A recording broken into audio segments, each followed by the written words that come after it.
Hello, everyone. Welcome to the Crossroads Podcast, your place to get the latest news, events, and discussions in the world of PlayStation, PC, and Xbox gaming. I am your host, LeRon Dawkins. We are back after a whole bunch of technical difficulties that crashed the show last week and unfortunate situations and stuff. But guess what? Stoy's back in the house tonight. What's up, dude? Hello.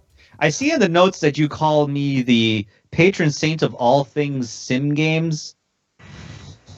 Wow. Damn, I was supposed to erase that. Whoops. He's like, I was supposed to erase that. Oops. Oopsie-daisy. And fresh off of the I just discovered Chick-fil-A sauce, Andre Wilson's back with us tonight. Listen, I'm glad we're projecting. I just had Chick-fil-A sauce for the first time. I'm 29. I'm never having another condiment ever again. I swear to God, I will swim in. Wait. Swim in that. Have you not tried the spicy the sweet sriracha one from them yet? I don't want to. I've had the holy grail of sauces. Don't worry. Yeah, you'll get tired of Chick-fil-A sauce sooner or later. Yeah. I mean, you guys have it like up there. You guys can just take a walk and go get it. You mean down here? Yeah, I was gonna say. Yeah, sorry. Yeah. Geographically. Yeah. Never mind. You're up there. You know what I mean? you guys have had it for a long time. I haven't, so it's gonna. But I'll get there. Wait. Is Chick-fil-A sauce new in Canada? Because that's just been out for how long has it been out? Canada just got it. Like got it. I don't believe that. Or at least in Vancouver, we did. See, Okay. now I gotta. Wait, Are you Google searching? Is there a Chick-fil-A in Canada? No. Bro, we have a show to run. I am asking. We have a show to run. Joining us tonight from the Boss I was Rush gonna say, Network. you want me to do that housekeeping stuff? Well, you Google search, is there Chick-fil-A in Canada? Joining us tonight from the Boss Rush Network is Lamont Reed. What's up, dude? What's up? I'm your neighborhood rando here. Your neighborhood rando. Dork. LeRon, you gotta apologize to him still. Oh, you know what? Low key, yeah. Lamont's like, I am never coming back to this show ever. Lamont, real quickly, man. Want to let everybody know who you are, what you do, and give us your gaming pedigree. Like, how'd you come up through the years as a gamer? Oh, okay. All right. So, I know I talk about Ninja Turtles a lot. Mm-hmm. Grew up loving everything. I'm also a Final Fantasy geek. But okay. Sorry. To the beginning. All right. So I'm from St. Louis. I work at a cancer center, checking patients in and everything like that. And so I've joined Boss Rush. It's been about over a year now, and haven't had any experience writing games. It was always something that I wanted to do, just never done it, and now I'm doing it, and it's really a fun experience to be able to do that and be able to embrace the gaming community a lot more. It just seems like when I just started doing this, it just got to meet different people, going to conventions and stuff like that. I got a chance to go to PAX East for the first time. Super jealous of that. Yeah, I know. Yeah, Want a ticket to PAX East? I'm still blown away by that. I hope we all get to go next year. Well, maybe that could be E3. Hopefully. I don't know. PAX might be the new E3, like the way E3 is going. Hey, E3's coming back. Yeah. If you say so. They're coming back. No, you watch. If you say so. All right. So real fast here, Lamont. What's your all-time favorite video game? I swear to God, if you say a Ninja Turtles game, I swear to God, I'm just messing with you. No. If you say that or Mega Man 2, he's gonna flip. Or Monster Hunter. No, actually, he would kick us both off the podcast if he said Monster Hunter. My all-time favorite game right now is Marvel Spider-Man. Okay. I am going to like I told you, I'm going to check out Ghost of Tsushima, and I I don't just know can't with you why people at this network. I just can't with you people. We have other stuff going. You know what? But it's Ghost of Tsushima. I don't care. I This is don't care. This is a good It's Ghost moment. of Tsushima. Everything else should have been put on hold when that game came out. What makes you think that? Hold on. Everybody that has played the game, all of you that have played the game, has said this is the most amazing game. I can't believe I've slept on this for so long. Like, duh. I'm sorry, Lamont. I'm sorry, but I'm glad you're playing it. I'm glad you're playing it. Or that you're going to play it. There's not many a hill, Lamont. Just to warn you, there's not many a hill Stoy would die on. But the Ghost of Tsushima hill is one that he will splay his flesh all over. it's I mean, incredible. if it makes it any better, I will die on the hill beside Stoy. Because me and Stoy have bugged LeRon ever since he told us, "Oh yeah, I haven't played the game," and we're like, "You haven't played the game? What are you waiting for? What are you waiting for?" Oh man! What invitation do you need? Because I will send it. Dude, I will. Shout out to anybody on the Boss Rush Network that has not played this game. I will buy the game for you. I will do it. You about I to will make do a it. mistake. No, I will. I am not making a mistake. Okay, everybody, don't. And don't give me this whole thing, like, especially if you have like PlayStation Plus subscription or something like that. Don't try to pull that on me. Don't pull that on me. I'm not an idiot. Not an idiot. Oh my! Can you buy me the game? Show me your PlayStation account. Show me your PlayStation account. Oh my god! This is what I deal with every night. Every week. Every weeknight. That's a Tuesday night. We gotta have like a Crossroads bingo card. Right? And yeah, I think the free space has to be Stoy flips out about Ghost of Tsushima again. So like that's gotta be on your bingo card. All right, everybody. That's center of it. Yeah. All right, so don't forget, you're checking out the Crossroads Podcast, which comes to you every week to bring the latest news, rumors, games, and discussion in the world of PlayStation, PC, and Xbox. Crossroads airs live on Tuesday nights, barring there are no technical difficulties, usually at 8 p.m. Eastern Standard Time on youtube.com/Exodus803. I'm sorry, I'm so traumatized right now. I'm watching all sorts of tech stuff just to make sure nothing goes wrong. As always, you can should be watching Ghost of Tsushima stuff. I'll give you an update this weekend. We're gonna. You better. Everybody's about to watch LeRon punch Andre. Because like seriously, the one banter, and I hope David Lasby's thinking I got a banter that I'm sitting on, because every time I have really good passionate Boss Rush banter pieces, because sometimes they could be very exhausting for me because I'm like so emotionally invested in writing it, and then afterwards I'm like, oh my god, that was exhausting. The one Boss Rush banter I've been sitting on for a while is, why the hell haven't you played Ghost of Tsushima yet? I'm waiting to drop that. That one is just to be like, before Story starts, he's just gonna go and then start. I already have the first sentence written out. For you then. I got another one for you then. Why haven't you played Elden Ring? Now that's also me. No. I don't care about Elden Ring. I'll let that one go. But Ghost. Okay. I don't care. Everybody else can play Elden Ring. Souls games aren't my games where I want to like punch babies and kick puppies. That's not a good time. That's not a good time. Yeah. You do that in Elden Ring? No. I mean games that make me want to do it in real life. Oh, okay. All right. If you prefer to listen to the audio version of this podcast show, you can always head over to Apple Podcasts, Spotify, or any other podcast locations to check out the audio versions of the shows, which are usually hosted on Wednesday nights at the same time that the actual recap video show goes up on YouTube.com. Early Thursday mornings, you can get all this information on youtube.com/BossRush Network, or if you want to see previous episodes of our show as well, head over to bossrush.net, which is our partner site. And if you're liking the show, whether you're watching us right now, on YouTube, please consider subscribing to the channel, as well as turning on notifications so you know when the next show is going live. And if you're listening to us over on the podcast side, please remember to share, rate, and review us wherever you check out the show. What's up? On YouTube, comment if you played the game, and tell us why LeRon should. I am playing the game. Should. Yeah. Oh yeah, that's right. Okay, sorry. Yeah. But yeah, why Lamont should. There you go. Pardon me. Oh Yeah. my god. Lamont, LeRon, man, I get it. They're very. They're sounds the same. Has the same amount of syllables.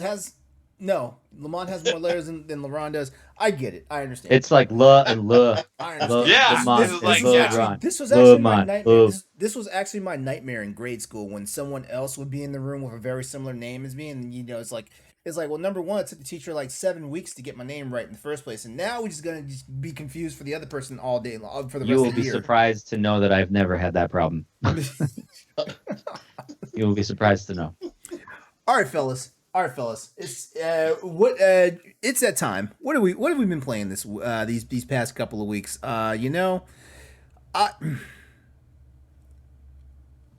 It's been interesting these past couple of weeks. We've had a lot of video game news happening, but hopefully it didn't stop us from playing any video games and stuff like that. Lamont, you are our guest, so tell us, what have you been playing this past week? So I just finished Live Alive. That was an interesting game. It's a game. Yeah, it relatively short. No, probably about 26 hours. And then I've gotten hooked on Blossom Tales and I'm going to play Ghost of Tsushima this weekend.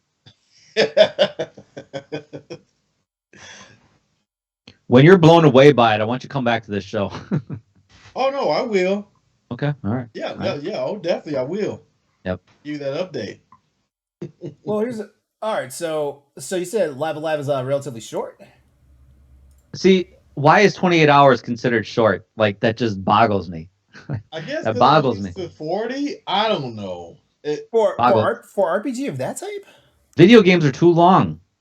Yeah, I agree with that. I agree with that statement. I do agree with that statement. Yeah. The amount of times when I would be playing game and it hit like a point, and I'm like, oh, that was a great game, and it continues. I'm like, what the hell? How long is this game? Yeah, I'll talk about that when I talk about games I've been playing. All right. Well, Stoy, do you want to go next? Wait, oh God, Lamont, was that everything you did? Well, okay. So you beat Live Alive. What's one takeaway you have from the game? Like, because I know it's basically old school. This looks like it was a game that was made for the heyday of the Super NES era. Yeah, it was. Man, they're doing that HD. That 2.5D thing. Yeah, that seems to be the trend nowadays. And I saw that. I guess it's kind of interesting because it's the old school turn based, but you have to position your character in the right way just so you won't take as much damage against the enemy and all that. And you got 7 characters, 7 different stories from 7 different time periods, and they all come together for this grand finale, and I don't know. It was just a pretty interesting and unique experience.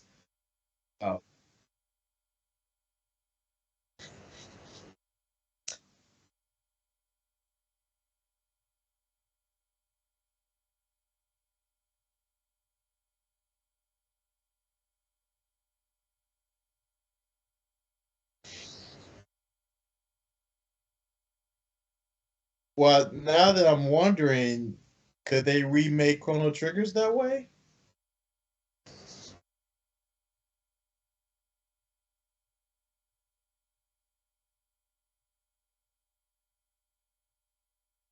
Oh, the 5. What, we can do that now?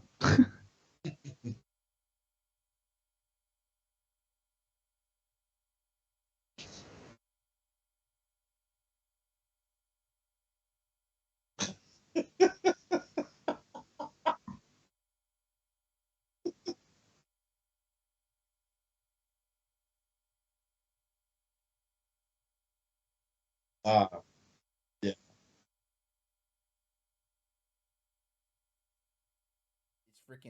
It looks freaking glorious, and to the point where like maybe I should like at least consider playing it, but we're in a dead heat now of like video game release season now. So like I don't know if I'm gonna have time to play this game.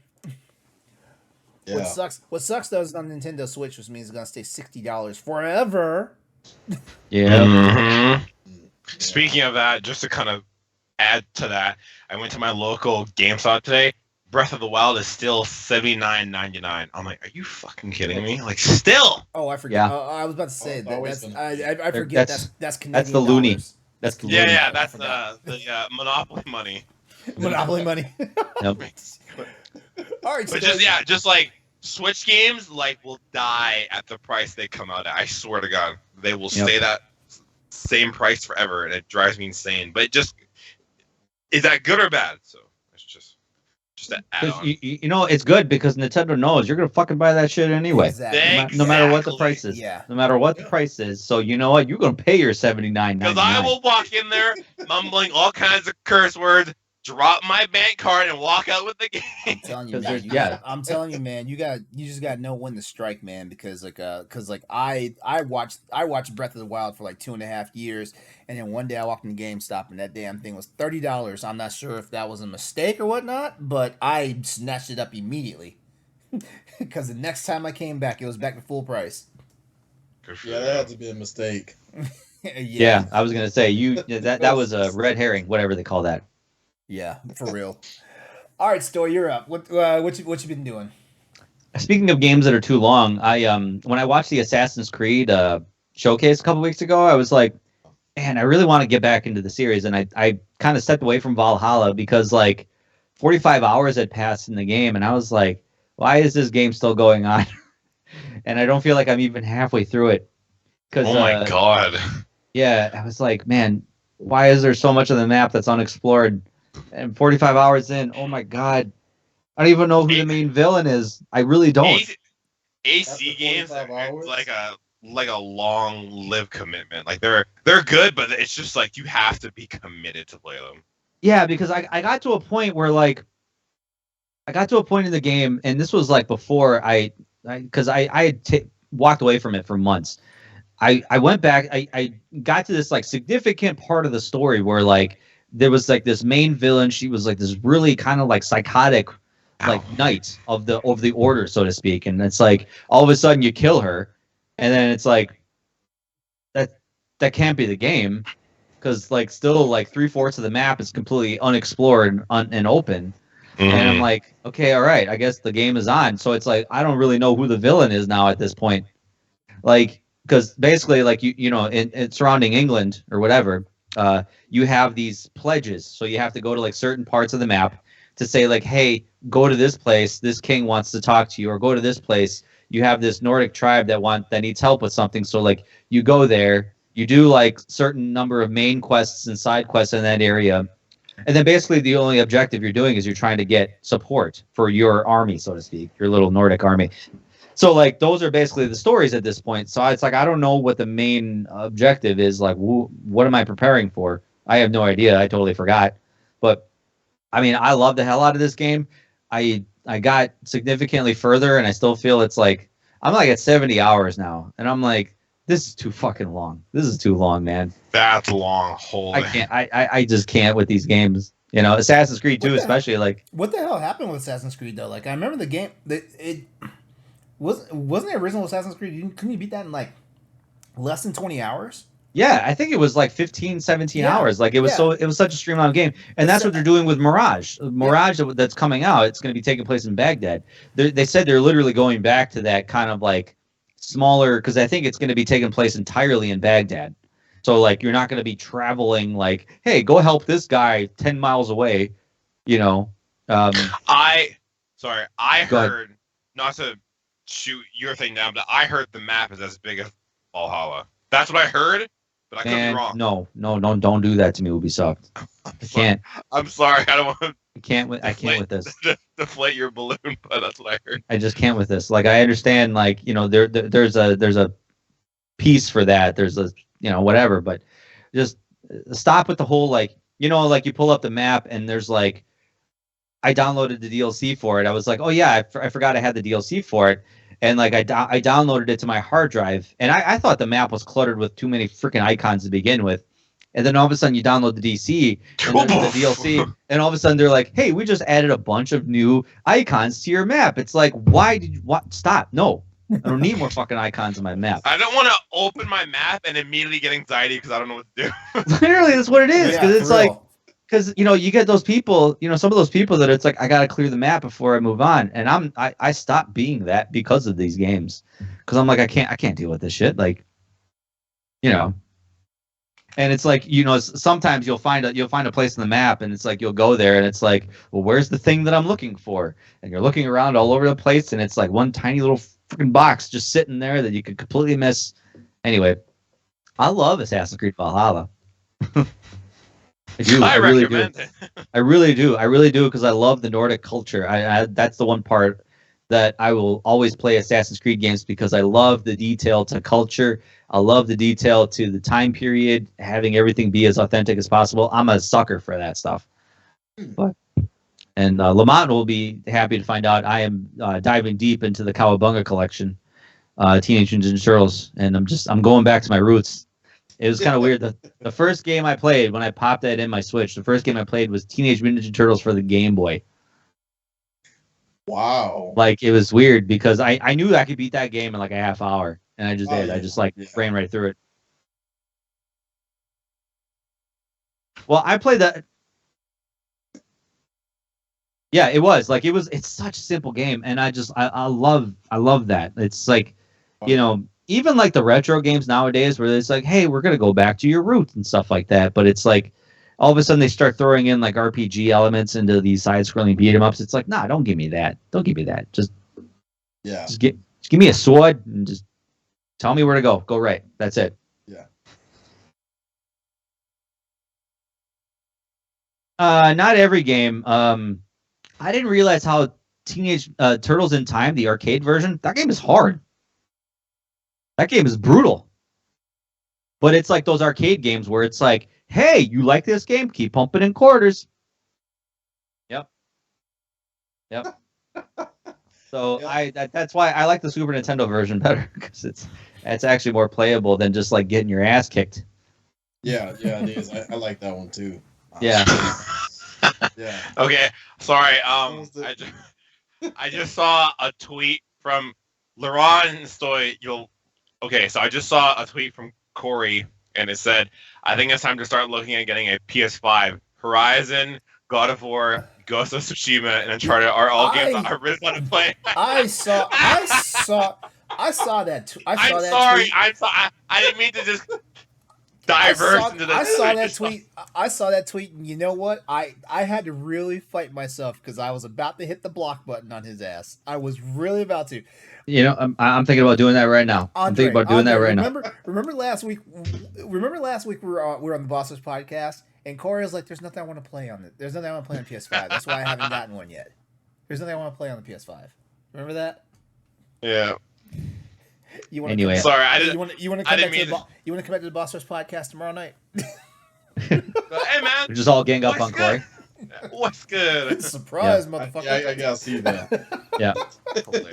But otherwise, yeah, that's those two have been pretty much the only games I've been playing. I've been, like I said, I've been really doing a deep dive into Assassin's Creed Valhalla. I still play Arcade Paradise. I'm still into that. I haven't played it much over the last week and a half, but I list too. Yeah, actually, if you go to Limited Run.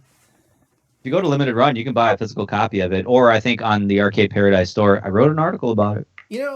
I like the idea of that, but like you guys talked about Scott Pilgrim, which was a very good thing because like it's like a $25 overhead. Scott Pilgrim is trash. That's hot take. But that's why I have it on the PS5. No, a lot of people bought it. Like me personally, I bought it and I'm playing it and I'm like, this game kind of is hard. It's hard. Yeah, it is hard. Yeah.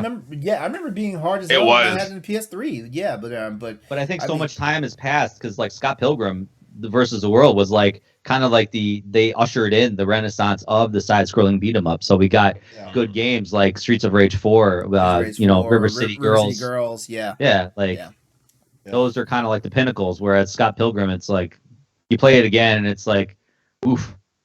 All right, Andre, your turn. What you been up to? Quick question for Stoy. Which of the AC games are you looking forward to from the showcase that you saw? Honestly, Mirage.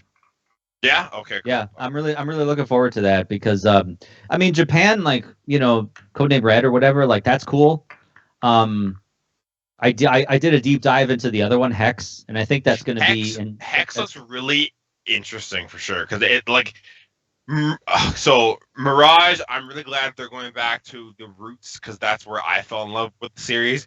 Yeah. As Codename Red has been, everyone has wanted that since the first game. So that's just Ubisoft telling all the fans to just shut up. Here you go, Jesus. Yeah, right. But Hex was so out of the blue that it's like, okay, I want to know more about the random than the other ones. So I did a deep dive into that because the runes are Germanic. Yep. So yeah, and doesn't Hex mean witch? Hex German? means witch in Germany. Yeah. So it led me to believe that. I think even just the presentation of it, it's like, oh, I wonder if it's going to do with something like maybe the Salem witch trials. But there was significant witch hunts in Germany during the Roman Empire. I think in like 1600s or 15. Not even during the Roman Empire, but that's like way. But yeah, so. It could be taking place in Germany, or the Germanic Empire, so to speak. Interesting. Okay, cool. Yeah. So for me, I haven't been playing much games lately. I've been super locked into other things like content creation and my photography thing. But when I do play games, I actually haven't played Destiny. I played a bit last week, but mainly Digimon Survive, and then Sunday. I've been sitting on this for a long time. The expansion pass, the Nintendo 64 expansion pass. I've been sitting on that for a long time, and I've been like humming and hawing, and I'm like, I don't know, that's a lot. So in Canada, sorry, what? Oh, I was about to say this is gonna be good. Well, I mean, so like in Canada. It's $71, and I was like, well, that's a bit steep. But then I unpacked it, and I'm like, well, you get like 4 DLC things. Wait. How much? Wait, it's $50 here in the States, right? How much is it? I paid $71. How much is it? Yeah. Go ahead, keep talking. So it comes with like 4 DLC things, all the N64 games, and the Sega Genesis thing. And I was like, yeah. So then I just kind of pulled the trigger, and I was like, "Okay, excuse me." Okay? So you got the NSO plus the expansion pack. Okay. Yeah. Because it comes with like the Mario Kart tracks. It comes with like I think Animal Crossing DLC, and then yeah, it's $50. Animal Crossing, here. Mario Kart, Splatoon thing.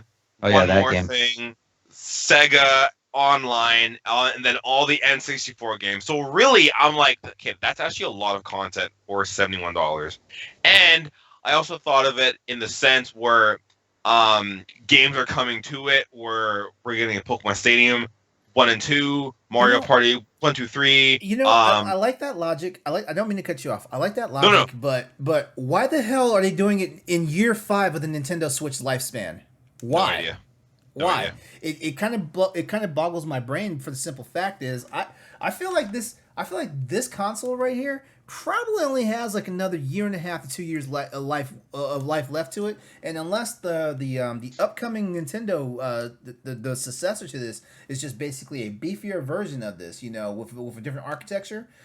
Once again, it's gonna be back to like, where's our virtual console? Where's our Nintendo Switch Online? Like I feel like Nintendo is tone deaf to their audience. I feel like completely. It's just completely tone deaf. Completely tone deaf. It's like they said in Battlestar Galactica. All this has happened before, and it will happen again. Yep. Mm-hmm. Yeah. I'm sorry, I did not mean to cut you off. No. I'm sorry. It's okay. So I've been playing. I've been going down memory lane. Been playing a lot of N64 games, but then it kind of hit me that my daughter just turned 8 last Tuesday. I probably got that wrong, but my wife will kill me. She doesn't listen to this podcast, does she? No, it's fine. It's fine. Good. She turned 8 last week. Okay, it's all good. I thought now I'm like, well, now she's old enough where me and her can sit down, and I can now play games that I played with her. So that was one thing that kind of hit me after I bought it, as I was like, well, shit, there's like Mario Kart, Party, Pokemon Stadium, all the games I played, and I'm like, this is cool. And then I'm like, well, now that I'm a father, I can now enjoy the games that I grew up with my kids, and that for me was the biggest takeaway. So I look forward to whooping my kids' ass at Pokemon Stadium and making them cry in Mario Kart. Andres reminded me of that TikTok video where that guy and his like 4-year-old son were gonna play Pokemon. I'm about to make my kids cry. And I can't remember what Pokemon he threw out, but his kid immediately threw out the exact opposite, like the weakest Pokemon against that type. Oh yeah, and then the clip just pans to the kid just on the couch just crying and screaming his eyes out. She's these kids got my daughter. She gonna learn today. My daughter's gonna throw out Charmander and be like, oh, he's so cute, and I'm gonna like pull up Gyarados and use Hydro Pump and be like, what's up? What's up? Go do the dishes. Go do the dishes. Clean your room. Yeah, go clean your room now. Clean your room. Oh, Jesus Christ. But yeah, so I bought that. I'd be that ruthless ass dad too. Yeah, should like I don't want to go clean my room. I'm like, well, you don't want the smoke, so go clean your room. So yeah, so I bought that. I've just been enjoying that. I was gonna say when you talked about playing Ocarina of Time, on our Twitter chat, and then obviously you and I talked about that video, that terminal montage video with Ganon that dances to Suavemente. Oh my god! Homie, I watched that again. Like I watched that again too. Yeah. I laugh. I don't know why, but just the minute he just starts doing this, I'm just like, fuck, there it is. Yeah, it's so good. And Lamont, I don't know if you ever do you ever watch that YouTube channel Terminal Montage? I've seen a couple of videos on it, but I've been avoiding. I've talked to Lamont. Oh, Lamont, my bad. See, I told you what happened. Look, you don't even know your own name. Yeah, exactly. Yeah, sure. All right, I'm gonna shut up now. Lamont, or does that mean the Mont? Wait, the Mont. Oh, I like the that. Mont. Yeah, the Mont. Call me that. Honestly, if you haven't watched the YouTube channel that Story is but actually, if anyone hasn't, I highly recommend it. It's got so much good stuff, honestly, because like so good. It basically like the Breath of the Wild one. If you got to watch the Breath of the Wild one, that one's like one of the best ones. So yeah, it's like basically like the craziest sense of humor you can imagine right now. And obviously they take videos like, oh, the video episode is like something about Breath of the Wild, something about Ocarina of Time, and he does so many different Ocarina of Time episodes. And one of them was like the painting mission, where like basically like Ganon is like, riding through the paintings all across the, I don't know if you know what I'm talking about, Lamont. So like in that video, he pops out, he's like singing Suavemente by some like Spanish artist or something like that. But like he's got this weird dance. He's like dancing like this and everything. Yeah, dude, it's so funny. It's like, just like we aren't doing justice. It's so fun. It is. You gotta watch it. You watch it once and it's like, yes, oh god, honestly, it's the animation is done so well. Terminal montage, and I think it's like, all right, yeah. But like, yeah, it's so good. It's like the animation is just so good. It's so hypnotic. So terminal montage, okay. Yeah. Anyway, that's it. Because Andre, when you were talking, when you threw that in the chat, I was like, I was playing Assassin's Creed at the time. I was like, I gotta pull this video up. I think I watch that YouTube thing at least like maybe like once a week, just for like shits and giggles. I'll just throw it on. Yep. All right. Well, for the sake of time, I'll make my stuff fast. I like I said a little while ago, like I had a hell of a week. And so like actually I realized that like I like to play retro games. Like it's like an escapism thing for me and stuff like that. Especially when like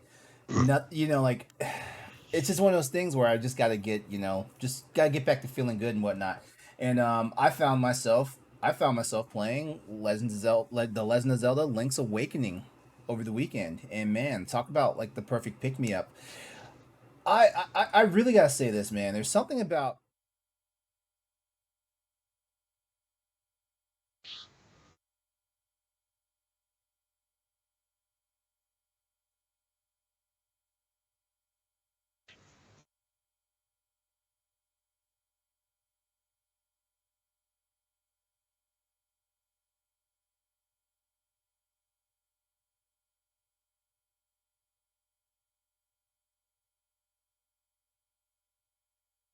Dude, that game is so good. I mean, just the way that game looks, it's just, man.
I mean, you can knock that game out in 4 or 5 hours. That is the definition of a short game. That is the definition of a short game. Not no 26 hours. Okay. Yeah. hmm Well, Breath of the Wild, I mean, you could probably beat that in 45 minutes. I think that's the record. Yeah. If you do it like the right way. That's actually what the terminal montage. That's actually what the terminal montage video, the Breath of the Wild, is. It's basically a recreation of a speed run. It's so good. Yeah, but I mean, I'm not trying to. I love it when the guy's in like the church tower and he's like, "What's that coming? Oh Jesus!" yeah. It's like, what in the name of Hylia? Yeah. And then he smacks him in the face, and it's that Roblox. Oh, he's talking. Oof. Yeah. I'm sorry. Yeah, but and then beyond that, like I finally actually tried out the new update content for Monster Hunter. I finally started playing the August update in September for Monster Hunter because I really just had to.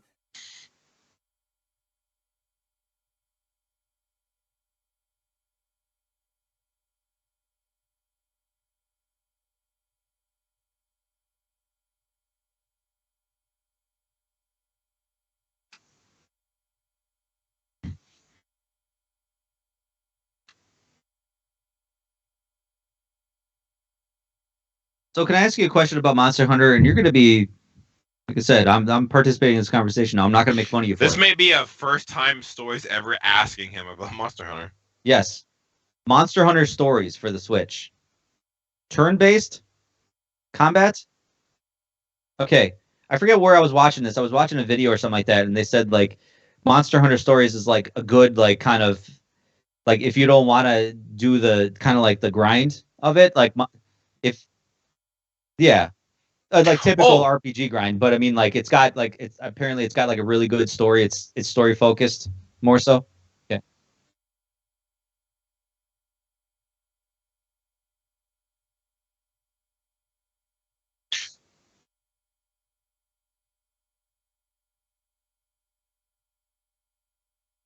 Andre's got a question. I have a question. I just want to cut you off. I've actually been curious about stories. I keep forgetting to ask you, would you recommend it? Because I've considered buying it many times. Yeah, actually. Okay, cool. Okay, good. Okay. LeRon, this is amazing. You should be celebrating this. Hey.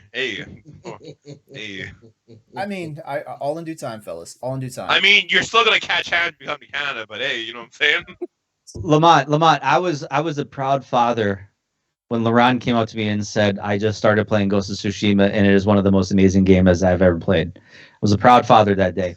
Yeah. Remember that like it was yesterday. Yeah, like I mean, too bad it's 2022. Like if this is 2020, like yeah, it'd definitely be like a top 5 game. It'd probably still be a top 5 game, but I mean, we got Callisto Protocol coming real soon, and we've got some new games to talk about real soon here anyway. And there's actually 1 or 2 games in our new and notable games coming out this week that might edge its way into that slot as well. But yeah, that's everything. I've been playing for the most part. So yeah, hit us up at PS_Crossroads. Let us know what you've been playing these past couple of weeks and stuff like that. Give us our next suggestion for video games that we should be playing and stuff like that. Because I mean, like, somebody break the monotony up of us playing Monster Hunter, us playing Assassin's Creed Valhalla, us playing Destiny 2.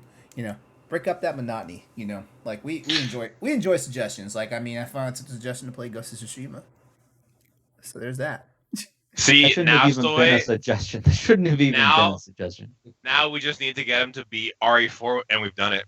That's it. Yeah, At this point, I think that's the last. at this point, I'm honestly just gonna wait for the remake to come out, which apparently is no longer a PS5 exclusive. It looks like it's gonna be on PS4 as well. That pisses me off so God, much. why? It's on the PS4 already. The Capcom showcase, it just like he's like, great news, everybody, we're making it for the PS4, and I'm like, no, why would you do that? Make it exclusive for this generation so you can knock it out of the park with the damn graphics. Here's what you do. Here's what you do. You develop a game, you optimize it for the current gen, and by current gen I mean the PlayStation 5 and the Xbox Series generation. That's what I'm hoping they're doing. And then you take a year off, and then you bring it back to the lower consoles. Yeah, like kind of like what people do, like what developers do with the Switch. You know, kind of like how they did Witcher 3, Wolfenstein, Doom, and stuff like that. They just send it off to another party. That's condescending. What? Like they do with the Switch. Yeah, well, yeah. The Switch can't handle this shit. So it's like, how is The Witcher 3 running on? How is The Witcher 3 running on the Nintendo Switch? Well, they just sent it to another developer. He's like, here, do your best. You know that. Whew, we could have a conversation about that. But you know what? We're gonna talk about the new and noble games coming out this week. Andre, are you ready to do this? Yes, sir. If you're not ready to do this, I can do it. Oh, I am. I have it right here. All right. So basically, here's our notable games coming out for PlayStation and Xbox for this week, the week of the 19th of September to the 25th of September. Andre, take it away. Okay, September 19th, we only have one game, Return to Monkey Island, an adventure game for the PC. September 20th, we have 4 games. The first one is a game that I've always really been a little curious about, watched a bunch of gameplay on, Deathloop, first-person shooter. I'm sure you've all seen it. Basically, Prince of Persia meets FPS shooting. So, Xbox Series X, is that right, or is that a? Yeah, Xbox Series X. Yeah. Okay. That's exclusively PS5 and Xbox Series. Okay. Number 2, we have Arcane. Is that? I think it's like Akani. I think. Akani. Adventure game. Oh fuck! Why the PS4? Why? Hold on. You gotta remember though. Practically every PS4 game that comes out now is playable on PS5. You gotta remember that. Yeah, but we need to make games for the current generation and not the last generation. Here's my theory behind that. I think I think there are certain people when they want to make games on when they only are releasing games on the previous console generation. I think it's because they don't want to take the time it takes to like learn the dev kit, and they're just waiting for Unreal 5 to come out. It's money. Honestly, it's money for me. Still weird. Because the more platforms it's sitting on, especially the PS4. The PS4 I think was the best selling system last generation. So that too. Yeah. Anyway, number 3, we have Hard Space Shipbreaker, an adventure game for the PS5 and the Xbox Series X. All right, and let me pause you real fast. Hard Space Shipbreaker, that's probably a game that people want to check out. That's that one that we saw at E3. It was that first-person game where that dude was just in an astronaut suit destroying ships and stuff, and pirates and stuff were going on, stuff like that. Like it actually looks like a fun game, stuff like that. Like I will risk getting 3D motion sickness playing a first-person game to actually try this game out. And number 4, a Stoy exclusive construction simulator, the extended edition. Let's go. Because I bought Construction Simulator last year, and I was like, wait a minute, this is old. So now you have... It was on sale, though, so I didn't feel too butthurt, but yeah. For the PlayStation family, also on PC and Xbox family. September 21st. Only one game, but by the sounds of it, a really awesome game. Gundam Evolution, the action game for the PC. September 22nd, we have There's an electrician simulator. How could we miss that? For the PC. How the hell? you gotta remember what I put in the list for the Crossroads podcast is not the full and extensive list. Like I know, but the like full and extensive list is over at the bossrush.net website. Yeah, but still.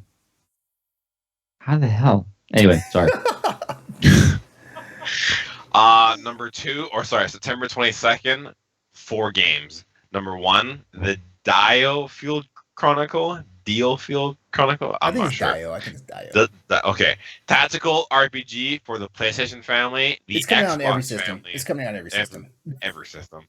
Yeah, I played the demo for that. It's pretty good. Is it? Mm-hmm. Oh yeah. You heard it here first. This is the game. This is the game that when we were watching the Square Enix thing earlier this year, we were like, "Ooh, is this a Final Fantasy Tactics like sequel?" And then they're like, "Oh, the Diofield Chronicle." I was like, "What is this shit?" What's up with what's up with Square Enix and their naming categories? What's that one game that from their Nintendo Direct where it was like the weirdest freaking name? Harvestella, that one? No, I'm gonna have to Google it. Octopath? Nope. I mean that's also bad that's too. That's also a weird one. Triangle Strategy was one that I was like, wait, that was no, but that wasn't it though. That wasn't it though. Various Day Life. That's it. What? Various Day Life. Yeah. Okay. All right. Keep going, Andre. September 22nd, the second game, River City Girls Zero. That was, I don't know why, very hard to say. Try and say that 10 times faster. A beat 'em up for the PC. Number 2, we have Serial Cleaners, the stealth action game. What in the fuck? Why serial? You know. Honestly, I did say that right. Okay, I did say that right. Yeah, honestly, I didn't take this game seriously until I looked at a trailer of it, and I was like, oh, it's got to go on the list. What? So, every system, which is okay. I have to look up this trailer later. That sounds interesting. Prison Tycoon under new management simulation. Every system but the PC. Number 2, we have September 23rd, 3 games. Number 1, Prodeus FPS. I think I said that right. Every system. Number 2, The House of the Dead remake action Xbox Series X. I remember playing this at like every theater arcade. It also feels like the House of the Dead since Sega released it way back in the freaking. It was before. House of the Dead. Yeah, it's Sega. Since Sega released this game way back in the Sega Saturn era, it feels like it's been on every console generation since. Well, they lost the source code of this game. They did? So this is really a remake. This is really a remake. They wanted to bring this out, but they lost the source code to port it, because God forbid they emulate it. But they lost the source code to port it, so that's why they had to do this remake, because they were like, well, shit. Oh, interesting. Number 3, Shovel Knight Dig platformer on the PC. September 24th, 1 game, Hanyo 2D side scroller. And September 25th, Lost Beyond, also for the PC. Okay. That's all she wrote. So let's back this up for a second. Okay, Serial Cleaners is a single-player stealth action crime story in which you alternate between playing 4 eccentric mob cleaners taking on the bloodiest jobs the carefree 1990s had to offer. If you remember the 90s differently, their dirty work was the reason why. Interesting. I miss the 90s. Yeah, so it's a simpler time. It's a crime. It's a top-down crime action adventure game, stealth with stealth involved. Interesting. Yeah. Cool. Yeah. Let's go. All I gotta say is like this week has been this week is absolutely loaded with releases. If you don't believe me, just go over to bossrush.net. Check out the link that I just put up in the stream chat. Check out the link. You'll see there's a lot more games than what we covered tonight. But congratulations, because Xbox players finally get to play Deathloop. Unsurprisingly, it's on Game Pass, but you guys finally get to play Deathloop, so congrats on that, because I played it on the PC and it was wonderful.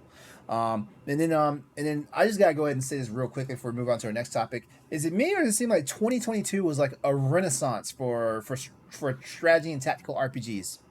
Yeah. We've had Kinda. quite a few tactical RPGs this year, and I think, and you know what, Square Enix did lead the charge on this, but I feel wow, like it's almost like they've been hearing me, like they haven't heard me enough because I'm like, we just need a Final Fantasy Tactics remake, and they keep bringing out every other game that's not Final Fantasy Tactics. I just man, I just don't care about that genre. I just don't. Oh yeah, you never been a Yeah. fan. You never been a fan. No, it's one of those things. I don't know. Like I suppose you could talk. Like we could save it for the topic at hand. But I just don't feel satisfied. All right. Thanks, Andre. Dude, Hey, always appreciate anytime. it, man. Yeah, you're getting pretty good at this. Every week I get practice, right? Yeah. All right, so Every day you got to wake up and get better. All right, so it's time to go ahead and break into the news and events. Sorry, we're so behind on this, but we're gonna make it up to you because first up we've got the PlayStation Plus Extra and Premium games are live as of right now. September 22's PlayStation Plus and Extra and Premium tiers are seeing a total of 17 games joining the roster today for its subscribers. There are truly some solid titles here in this mix-up. You can look forward to playing this month. Beginning. Did you want me to shoot them off, or? If you want to shoot them off, yeah. I mean, definitely Assassin's Creed Origins, Watch Dogs 2, Dragon Ball, Xenoverse, Spirit Fair. Oh, you screwed up. Yeah. I tried. I'll get better. You're fired. You're fired. There's a lot of games. You can go check them out. So basically, Deathloop arrives on Xbox Game Pass this week, and guess what? PlayStation Plus subscribers get it for free as well. So there you go. Sony had to pay some money for that, probably. Oh, I'm sure they did. You know what I'm saying? I'm sure know what they I'm did. saying? I'm sure they did. I mean, PlayStation Plus Premium tier. Not to just jump ahead, but Sly Cooper Collection. I mean, come on, that's like a cult classic. That's like a mascot for like PlayStation people. I'm sorry, I just had to kind of. It just makes me mad that we're not going to get another Sly Cooper. Like it just makes me kind of mad. Like, I know that Sly, Jack, and Ratchet were like the big three of PlayStation forever. So Yep. All right, so for the PlayStation or for subscribers to PlayStation Plus, the extra tier, here we go. We've got Deathloop for PS5, Assassin's Creed Origins for PS4, Watch Dogs 2 for PS4, Dragon Ball Xenoverse 2 for PS4, It's Xeno. Say that now. Zeno. Grand Zeno. Come on, say it with me. I been? Sorry, have I been saying it wrong? You know the big bad god of the Dragon Ball universe, Grand Zeno. There you go, the Xenoverse. I have been saying it wrong. Sorry. Spiritfarer Farewell Edition for PS4, Chicory: A Colorful Tale also for PS4, Monster Energy Supercross, the official video game 5. God damn, that's way too many words for a game. That's like what was it? King Kong the movie, the game. What? Yeah, I think that it was like on PlayStation 2. It was like Peter Jackson's the King Kong the movie, the video game. I remember that. Yes. Yeah. Whoever let that fly was woof. Yeah. Alex Kidd in Miracle World DX for PS5 and PS4. Rabbids Invasion, the interactive TV show for PS4. Rayman Legends for PS4. And Scott Pilgrim vs. the World, the game complete edition for PS4. So many mouthfuls there. Jesus Christ. Peter Jackson's King Kong, the official game of the movie. And if you are... literally the title. Wow. Literally the title. And if you are subscribed to the PlayStation Plus Premium tier, your classics for this month include the Sly Collection, which is Sly Coopers 1, 2, and 3, right? Right? Yeah, yep. I think so. Yeah. And you also get Sly Cooper Thieves in Time for PS3, as well as Bentley's Hack Pack. It's basically Sly Cooper month. That's what this is. Yeah. You get taking advantage of it. You get a PSP version of Toy Story 3 as well as Kingdom of Paradise, and you get Siphon Filter 2 from the PS1 days, also in the premium tier. Siphon Filter was there was nothing like tasing some dude and then just watching him cook. Am I the only one that did that? Or am I the sociopath here? Okay. No. I did it once just to see it happen. I did it all the time. It was funny. Oh, yeah. All right. So the lineup of games for this drop is incredible. Some real gems in the mix. If you have a chance, I think here at the Crossroads team, we can definitely recommend checking out Chicory: A Colorful Tale, as well as, even though Stoy said that the game is trash, like it's actually just hard, Scott Pilgrim give that a try. You know, especially if you managed to be like me and dodged all the remakes and all this stuff. You know, you finally get it for free. There you go. Watch Dogs 2 also is a recommendation that we can give for you, as well as Spiritfarer, the farewell edition. But you know what? This entire lineup for September games, I gotta say, since PlayStation Plus debuted this new thing in June, I feel like it just keeps getting better and better. It's not like, you know, like skyrocketing better, but you know, like it's a nice slope, and it seems like Sony is trying. I know I give them a hard time for this stuff, you know, like definitely the stuff in the premium tier, given that this is basically a bunch of PS3 stuff that, you know, like the PlayStation 5 cannot handle correctly because of the architecture that the games are built on and stuff like that. You know, I gotta say, you know, like if you're able to put up with it until Sony comes, because I gotta imagine Sony's trying to work on a real solution for this stuff. You know, like people are just gonna continue bitching and moaning about this stuff until Sony either stops it or fixes it. That's all I can say about it. All right.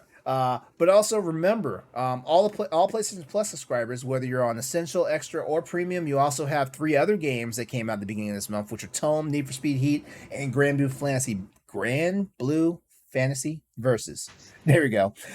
Which can be added to your library right now. Do not forget that those go away at the end of the month, so please jump on that. And also, departing PlayStation Plus permanently is Red Dead Redemption 2. So say sayonara to that game. Wow. Great game. Great game. Guys, you have any thoughts on this 2022 line, September 2022 lineup for PS Plus? I'm jumping on Sly Cooper, man. Hey. Let me know how the input latency is. Let me know. Okay, Yeah, sure. I think I will too. It's like No, I'm being serious because like I've been playing a few of the premium tier games, you know, and the input latency has been the best for me. You know, like you can't play Mega Man 9 and 10, you know. Wait, what do you mean? You can't download those? Those are streamed? PS3, yeah, shit. Those are streamed, yeah. Shit, what's wrong with you, Sony? Yeah. That's why in like a dummy, I bought the Mega Man Legacy Collections on the Switch instead of buying them on a regular console.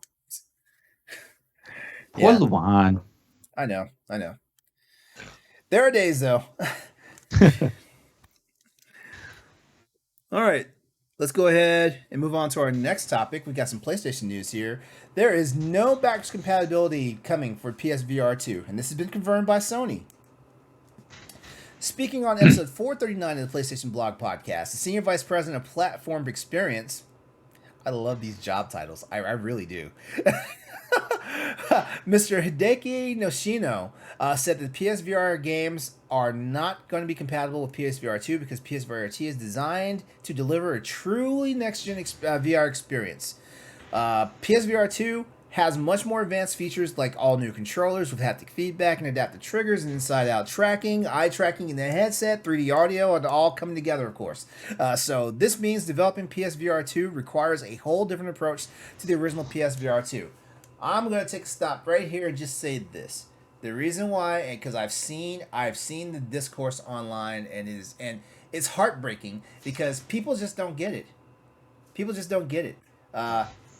PSVR 2 is a different monster from what PSVR was. Yeah. So, unless the developers are willing to sit down and take the time and port these games over, they're just not coming. So you might as well just keep your PS4 and your original PSVR and just do it. I know it sounds like I'm taking the tough love approach, but guess what? I had to take the tough love approach with myself, keeping my PS3 and my PS2 and stuff like that. You know, I'm just saying it's kind of the nature of the beast. You know, like things are coming back to like an equilibrium of how things are, but you gotta know. You gotta know when to hold them and fold them, I guess. I just feel like if PSVR was the prototype, PSVR 2 is the realized product. Let's just put it like that. I think that's really kind of what it is. I mean, I kind of thought about it because I was initially peeved. I'm like, why can't they just port it? Like, kind of like what they did with PS4 versus PS5 games. But I guess once I started to think about it, I'm like, the technology is like hugely advanced now compared to, you know, that was the early days of VR when everyone was like, VR is still kind of a fad. And I think there's still people out there thinking that it is now still. Mm-hmm. But I'm hoping, so it sounds like Sony's really doubling down like on this and like really trying to truly deliver a new experience. And yeah, I guess now that I think about it, like it's got brand new architecture. It's got, probably like hugely new specs, and obviously the controllers that it's probably not as easy as just like, oh, let's just port it. Let's just port Beat Saber. Let's just port Super Hot, So Yeah. that's where I'm thinking, like, I mean, maybe the developers can be like, okay, yeah, we'll redesign it. Maybe we can have like Beat Saber PSVR 2 version, or like, Super Hot PSVR 2 version, kind of like what they did with certain games where it's like, hey, let's just kind of give, Last of Us a boost to run on PlayStation 4 hardware. Just a little tiny boost, I don't know. Yeah, there is that possibility, but I feel for the most part, like I said, like it falls in the hands of the original developers of these games. Yeah, like it really does. Yeah, because you got to look at it like this, like PSVR on PS4 was hot, then it wasn't. Like I mean, like the PS4 continued on for like 3 additional years, and we didn't hear any new news about anything really PSVR related. So well, now we know Sony definitely didn't abandon PSVR. They just had bigger plans and bigger ideas for it and stuff like that. So yeah. So there's that, and I'm gonna be. Stoy, you had PSVR, right? Yeah, I have it. Yeah. Okay, Austin has it. He still has it. And outside of that, you guys are the only 2 people I know out of all my PS4 friends that have had PSVR. Mm-hmm. And you guys don't even live in the same area of the United States as I do. Yeah. So that just goes to say something, because all my friends are practically Sony, PlayStation friends. I have maybe like, if I were to count my friends right now, I think only 4 people, proudly own Xbox as their primary console, stuff like that. But all my PlayStation friends, nobody had PSVR. Oh, I take that back. No, one person has PSVR locally, and he bought it for his son. So there you go. But I mean, so yeah, that's all. I mean, the PSVR had to have been a success for Sony for them to develop a second headset. A successor, yeah. Like, I know a lot of people that had it. And yeah, obviously they had their kind of like initial renaissance those first couple of years. They had a lot of these banging titles, and then like the last 2 years, it's kind of fallen flat. Like if you ever. I follow the PSVR, I think, subreddit, and occasionally people will like send in like, oh, here's the charts for like top 10 best-selling games, and every month after month, it is Beat Saber. Mm-hmm. It is Beat Saber, and I think Super Hot's up there, Walking Dead. It's like literally the same. The Iron Man's in there too. Yeah, and Eddie needs to chill out with one comment that he made in the group chat that we had, where he was like, Iron Man VR must not have worked for them, and I was like, that was the best PSVR game. I honestly, and I will die on that hill too. Playing that game made you feel like freaking Iron Man. Like it really. All I gotta say is Ed's always got some salt. He's got some salt somewhere. He doesn't know where he's coming from. I think he just likes to piss people off. All right. Also talked about in episode 439 of the PlayStation Blog podcast. They also talked about Horizon Call of the Mountain, as well as Star Wars Tales from the Galaxy's Edge, the Enhanced Edition, which is an upcoming PSVR game as well. You know what? That scene in where you're climbing over that mountain and he was looking down, I like noped out of that video. I was like, nope, not doing that. Not doing that because obviously I have a fear of heights. So like anytime there's like some sort of height mechanic in VR games, I'm like, ha, no. Yeah. I get that way too. Like, it doesn't have to be just a VR game. Like games where your guy can immediately go over the edge of a cliff or something. Like, I feel my skin crawl whenever I get really close to the edge of something. My butt puckers. like if I'm on no, I'm serious. Like if I'm playing Assassin's Creed and you're jumping off the synchronized point. Yes. You know what I'm talking about. And like you think you're jumping into a pile of leaves, but you're not. Like, and all of a sudden you start to free fall, and it's like I like kind of like sit up in my seat. No. Yeah. So. All right. So there you have it. Like, so unfortunately, the bad news is that PSVR games are not going to be backwards compatible with PSVR 2. But honestly, I'm fine with that. Once I thought about it, I ended up being fine with it. Like, it's just like, okay, you need to make games for this current generation. Like, stop focusing on the past. Yeah, and you know what? Here's the thing about it. If you're a PlayStation gamer in this day and age, you already know, hold on to your old system. You already know this shit, until they turn around and say everything's absolutely, completely backwards compatible. Guess what? hold on to your old system. That's the best advice I can give anybody as a modern PlayStation gamer and stuff like that. It is what it is, and don't jump in my DMs talking about but Microsoft and no. Microsoft hasn't embraced VR. What do Andre and Lamont think of this? I was thinking about that Iron Man game you were talking about, and that's got VR. Yeah, I'd never had the chance to try it, but I wouldn't mind trying the VR too, though.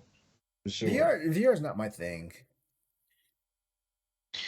I personally I've tried VR. An old friend of mine, he got it first day. I went to his house. I tried it. VR for me, it's a really cool experience. I do believe it might possibly be the next like giant step in gaming, because like we can just kind of like be one with the game. That's kind of I see games going in that direction slowly, and VR is the start of it. My only thing about VR is I can't do it for long, because it's the mind to body connection where like if I'm like this and I'm like playing VR and I'm moving, but physically I'm standing still or laying or even like sitting on the couch, that really like messes with my it really messes with me mentally, and I get sick. Like I get like motion sickness, so I can't do it for long. I do think it's cool. My only question for the PSVR 2 is, now that everyone's invested so much time into the VR, what do they do with that? Do they do they keep it, sell it? Like, what do they do now that VR 2's coming out? Do they just like eat the old one, or do they keep it? Like, the best advice I would say for that is that PSVR 2 is going to come out, so like you need to lay low on your PSVR for a while, and then it'll become a collector's item. Well, they really haven't had anything come out for the PSVR, so I really think Sony kind of put a pin in it. Yeah. I don't know. I really don't think anything's coming out for it. Maybe besides like some small games or whatever. But yeah, I think it's pretty much done. Looking at this list that you made, isn't Horizon, like, aren't these games coming out for the PSVR or the VR2? These are VR2. Horizon. Those first 3 games of VR2. You mean the first 5 games? No, God of War. Wait, does God of War Ragnarok? Oh, pardon me. Okay, sorry. Okay, yeah. No. God of War Ragnarok is what they talked. They also talked about that in the podcast. The podcast. Oh, I was gonna say there no. Gonna say there's like God of War VR. Stoy is like, what are you doing? Really? But that would be amazing. Yeah, that's why I was like, God, whoa, that's huge. Can you imagine snapping somebody's neck in VR?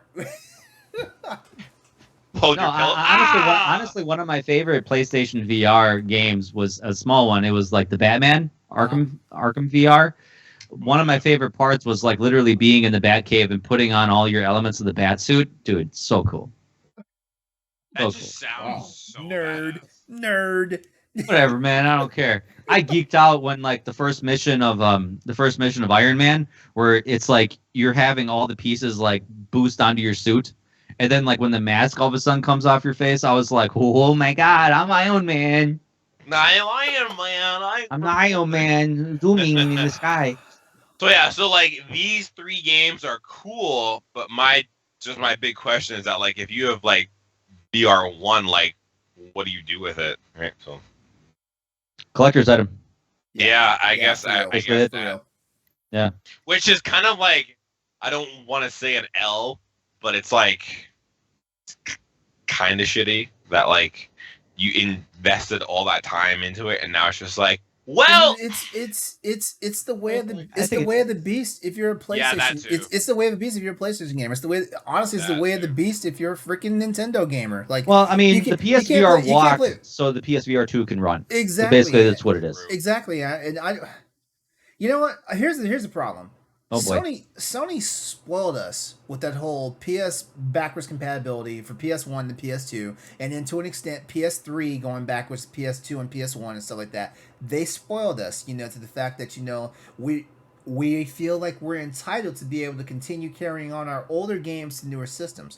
Nintendo also did with Game Boy. Nintendo did it to an extent with the DS. When the DS was introduced, it had a slot for Game Boy games and stuff like that. You know, we're spoiled and we're set in our ways about certain things, and I understand. So it's definitely a kick to the stones. When you turn around and you're told that hey, like this thing that you like is not going to be usable on this thing. Guess what? I mean, I don't think we're complaining about that though. I just think maybe just the buy-in. I think a lot of people still aren't wanting to buy in with the VR thing because a lot of people don't have those like VR legs, honestly. Yeah. I mean, I remember like I playing Resident Evil 4 for the Oculus, and that's a fast-paced game. Mm-hmm. Not a lot of people can play that for a long period of time. Yeah, I have astigmatism, so my eyesight's already messing with me when I put those goggles on. So there's a small minority of people that can actually get into VR. So yeah. I really think just the pool of available players is not as big. So I think the buy-in is still not quite there yet. Yeah, for real. Yeah, and like I said, like I can play VR for maybe a good like half hour, and then I have to take it off because I'm like I can't. Yeah, and who wants to spend like $300, $400 on that? Like something where it's like you can only get 20 minutes to play out of it. Yeah, where you can't get maximum gratification off of it. Yeah. No, right? So just my big question is, what do you do with your first one? That's my big question. And if you keep it, cool. If you sell it, cool. It's just in the end, it just seems kind of shitty that like, oh, okay. You know what? Now, this is the cost of being an early adopter. That's all I'm gonna say. This is the cost. Fair. Like you always wind up with stuff that either is not fully realized. See, fully I got this feeling that you're shitting on the PSVR. Me? Yes. Me? Like I got this feeling you're shitting on it. I'm not, because trust me. You keep talking trash about it. The PSVR did amazing things for VR. Like I said, we have the VR too because of the VR, and it had some amazing titles. And I agree with that. What is going on? You keep shitting on it though. What is going on here? Keep shitting on it. Okay, hit us up at PS_Crossroads. Is LeRon being a douchebag right now? Is LeRon? You just tell LeRon to appreciate the PSVR for what it did. Stoy finds every episode to make me the bad guy. Shut up, Andre. I swear, he probably finds ways to make me the bad guy even on the episodes of the show he's not on. Jesus Christ. Yeah. We're moving on. God damn it. You're going to make me cry. Oh, I'm sorry. Stoy, did you ever play Resident Evil 7 for the VR? Terrifying. That shit was so terrifying. Terrifying. Oh my God. I remember all I played was like the first bit where you like walk into the house and you're trying to find your crazy girlfriend. Fuck, even that, I was just like, I don't know if I can do this. Like, this is unreal. And that's the funny thing, because I beat the first game. Like, I beat Resident Evil 7, like the standard game, like twice. And then I'm like, let's try in VR. And all of a sudden, like 30 minutes in, I was like, no, I'm good. Yeah, and like I know when everything is happening, but like still. Exactly. I knew when stuff was gonna pop up, and just hearing it, and then like being there, I was like, you know what? I'm good. I'm good. Yeah, I'm good. Got my fix. Yep. I had that with I downloaded because there's the PT demo. I still have never played that, but I've watched the trailer gameplay for it. Yeah, they have I mean there's teams of people out there. You could find a way to play it. Like, you just got to download the PC demo, and there's a lot of people that have tried their best to recreate it. So someone actually recreated the game in VR. Like, we're talking full on VR. No, I'm sorry. Absolutely fucking not. Like, I tried that, and I literally, the first time I heard that woman cry on the radio, I was like, nope. Even like the trailer, I'm like, half the time I'm like, what the fuck am I watching? Like, when he goes in the bathroom and the knob is turning, it turns around and there's like the thing in the sink. I was like, I'm done. Yeah, the sink feed is got me. Like, I cannot return to that game. How am I missing this? Lamont, trust me, you don't want to. That was an experience on the PlayStation 3. That was an experience. 4. Wait, No. PT was PlayStation 4. It was Yeah. 4. Yeah, it was 4. My bad. Yeah. My bad. Konami hated it so much that they delisted it. Fucking Konami. All right, fellas, let's go ahead and move on to our terrifying to our actual final news topic for tonight. So I don't know if you guys have been paying attention to this, but there's a whole there's a whole bunch of stuff going on behind, like the whole EA the whole Activision merger with Xbox and Call of Duty and stuff. Because basically right now we've got EA throwing his hat in the ring by saying that if Call of Duty goes Xbox exclusive, it would be a tremendous opportunity for Battlefield. I laughed at this comment. I'm sorry, what game? I laughed at this comment because I was like, you guys bungled Battlefield 2041. 42. Bungled it. 42. 2042, What's whatever. that game again? I don't think I've ever heard of that game. Exactly. No one's ever heard of this game. They bungled the hell out of it. They've been bungling the last couple, and it's like they're trying to stay relevant. Hey, Vanguard was good. Did they blame Halo? Was it Vanguard? No, that's Call of Duty. No, what's the recent one? Battlefield 5 was good. Like actually, it was really good. There's no Battlefield though, where it's like a World War. It's like World War II. Like which one is that? Yeah, Battlefield 5. That's fine. Okay. All right. Well, anyway. Sorry, didn't the newest Battlefield blame Halo for their it came up the same week, so it overshadowed us? And how could they blame Halo when Halo itself did not do that well? Yeah, Halo Infinite is a dumpster fire right now. Oh God, the amount of memes I see about Halo Infinite, I'm just like, that's like the pot calling the fucking kettle black on this one here. I'm sorry. Yeah. There's been a lot but I laughed at this. I laughed at this because it was like, this is your time. This is an opportunity for you, EA.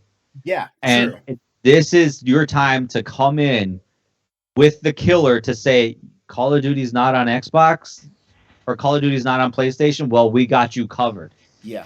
Yeah. They better not screw this up. They have the opportunity. Better not screw this up. Yeah, because in all seriousness, hold on. What's the quote? Okay, Electronic Arts CEO Andrew Wilson. Wow. Excuse me? Who? Not Andre Wilson. Andrew Wilson. That is close. Andre's been busy.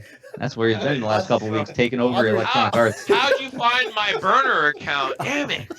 Andre's getting ready to go march to the office like, give me my money. Hey, equity right here. One letter off. All right. Wilson has said that Call of Duty potentially becoming exclusive Xbox platforms would present a tremendous opportunity for Battlefield. He referenced the ongoing war of words between Microsoft and Sony right now. As you guys know out there, basically Sony is saying that Microsoft is reneging on an original promise about what's going on with the path of Call of Duty once it becomes an Xbox property and stuff like that. I'm not going to give you all the details because at this point, like it's been going on for a little over a month now. We know. Yeah. He did say though, in a world where there may be questions over the future of Call of Duty and what platforms that might be on or might not be on, being platform agnostic and completely cross-platform with Battlefield is a tremendous opportunity. Basically, what he's saying is that there are things in motion right now to actually right the ship, for the Battlefield property. Number one being that even though DICE has struggled with 2042, Respawn founder Vince Zampella is taking over the Battlefield franchise and stuff like that. So that's a win because... Wait, what? Yeah. Oh, yeah, that's right. Vince Zampella, yeah. You said Dead Space developer? I said... No, he did Titanfall. I said Respawn founder. Okay, you're right. Why did I hear Dead Space? I don't know, man. Why did I hear Dead Space? I don't know, man. Oh my god, dude, I'm not okay. Dude, you about made me do a personal. I'm not okay, and I'm blurry all of a sudden in the Skype thing. I don't know why. Yeah. Jesus, Stoy. Have you been drinking? In front of your camera. There you go. You guys have been drinking. I'm blurry in yours camera. A little bit better. Yeah. All right. I feel like what I've said is enough for this topic. Do you think? Okay, so let's say we wind up in a world where Call of Duty goes exclusive to Microsoft. Could Battlefield be the savior? No. If they bring back Bad Company. Oh, hell yes. Fans have been crying for Bad Company to come back. They could do it. They could have a really good, meaningful single-player campaign, have it be modern combat, because we all know modern combat, or modern military shooter games are more popular than anything futuristic or anything in the past. So if they do it that way, then they actually have a fighting chance. Yeah, because I mean, Battlefield will definitely need to make some significant strides. What's going on to catch up with Call of Duty for the most part. Mm-hmm. I don't know. Dice used to do the damn thing with Call of Duty with Battlefield. What the fuck happened? Yeah.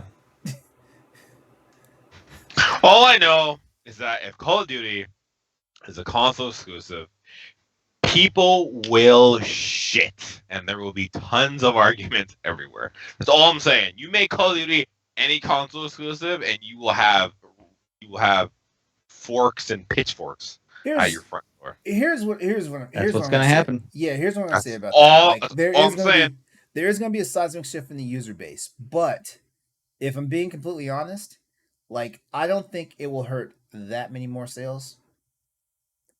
Like, no. Yeah, like the user base, like I said, there will be a shift, but I don't think in the long run, like, if Call of Duty winds up being Xbox exclusive, it's not going to bury Sony. Lamont, do you think that when Call of Duty goes exclusive, like full exclusive, do you think people will suck it up and buy Xboxes? Oh, yeah. Yeah. Definitely. They won't lose any money out for that. Yep. If anything, it's going to pad Microsoft pockets even more, because that means more people buy on their systems, because there's going to be people that are just going to be like, I didn't say that wouldn't happen. No, I know. I'm just asking Lamont a question, like, in terms of, like, kind of keeping the conversation. Xbox, I don't have one yet. But if you were a Call of Duty fan, Call of Duty is not the reason why I would get an Xbox. Yeah, but I mean, like, if you were, and like you were playing on PS5 with your boys all the time, and then all of a sudden it goes like, okay, now it's on the Xbox only. And I've had a couple friends even ask me this, because they're like, does this mean I have to buy an Xbox if I want to play Call of Duty? And I'm like, you might have to in the future. Or just build yourself a goddamn PC. Like, do you know how many? No one's got LeRon Dawkins money. Well, shit, LeRon Dawkins don't have that money. Do you got that kind of money? Do you know what I had to do? You know what? That's a different show. I was gonna say, let's not. Yeah, that's After Dark material. It sounds like that's a different show. You know how many late nights LeRon had to stay out to get the PC? You know how many nights I had to work on the street? Shit. For my Afterglow neon. Hey, shit! I have Stoy. That mesh tank top, that was all PC money right there. Yeah. PC money. That was PC money right here. God, I have SD cards that are still burning up right now. But to back up what Stoy said, this could go back to what we previously said about how Nintendo games stay that same price, and we walk in the store, we bitch about it, and we leave with the game. If this goes to Xbox, people will walk in the store, bitch about it, buy the Xbox, go home and play it, because they're that addicted to Call of Duty. It's gonna happen. Because the one thing I definitely guarantee is, like, Call of Duty games will not be on Game Pass the year that they come out. They will be out. Are you kidding? No, they won't. Yeah. No. Yeah, like older Call of Duty games will wind up on Game Pass. Like, so basically, let's say Call of Duty 2024, that game, the 2024 version happens. That game will be in the stores. It will sell for whatever price it's going to sell for, and then the older game, the game that took place of the previous year, will be on Game Pass. Yeah, that's how that's going to go. Yep.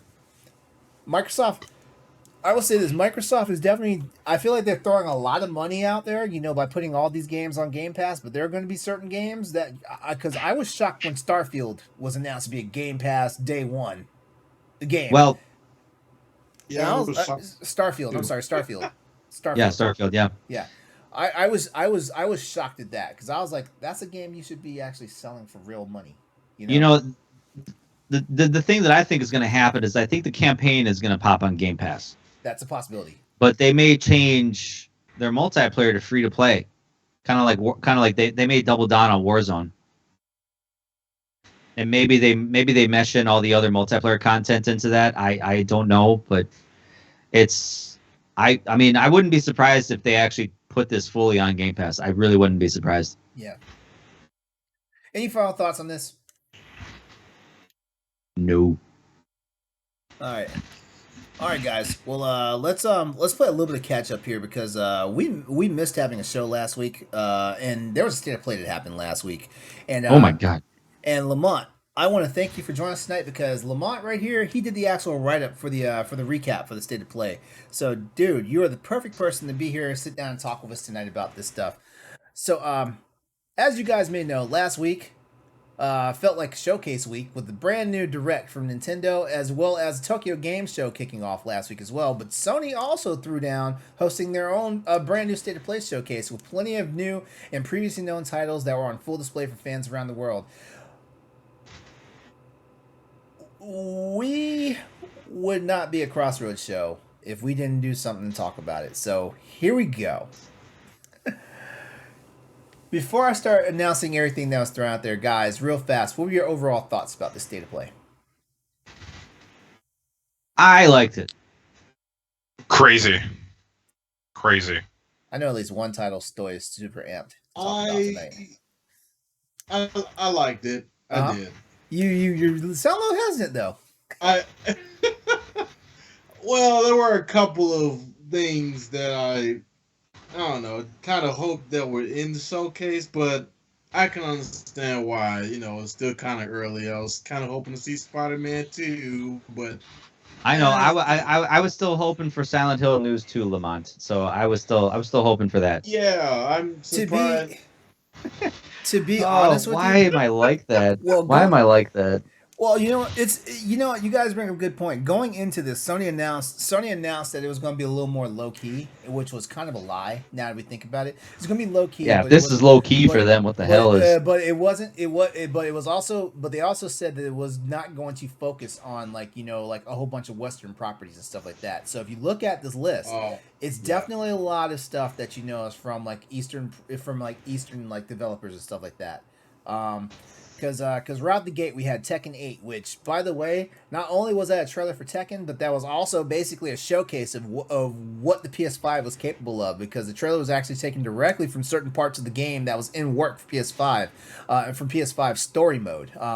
So there you go. So good. And it is coming out on PS5, so it's current gen platform, no PS4. Good. Good. We had two PSVR 2 titles that also showed up, being Star Wars Tales from the Galaxy's Edge, the Enhanced Edition, which is the award-winning VR experience from Lucasfilm's ILMX Lab, Industrial Light and Magic. Industrial Light and Magic Lab. Okay, there you go.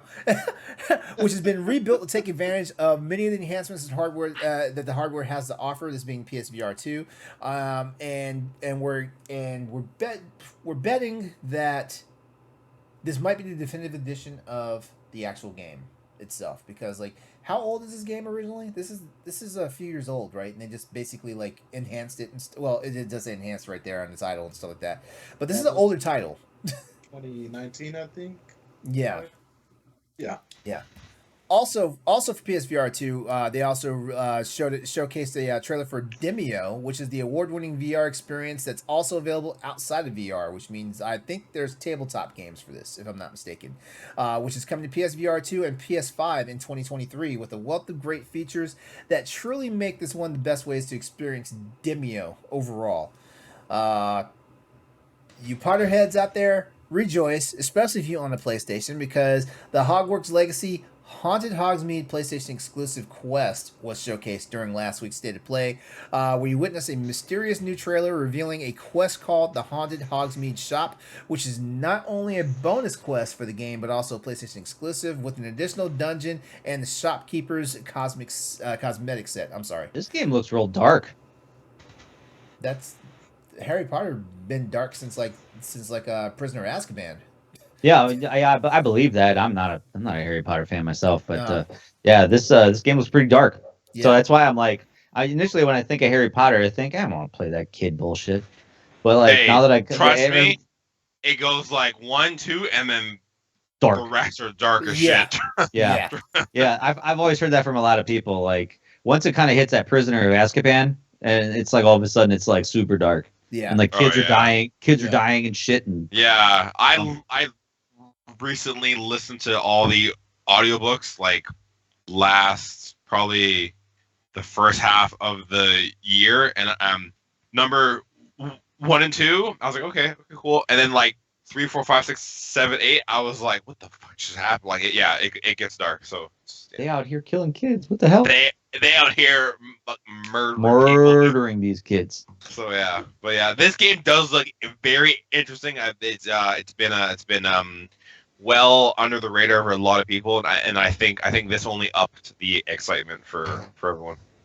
Yep. Well, that's why I really hope that the whole J.K. Rowling bullshit is just like bullshit. Bullshit. Just bullshit. Yeah. Whatever. Yeah. Let her go off, do her thing. Don't sleep on this game. This game looks really good. Regardless.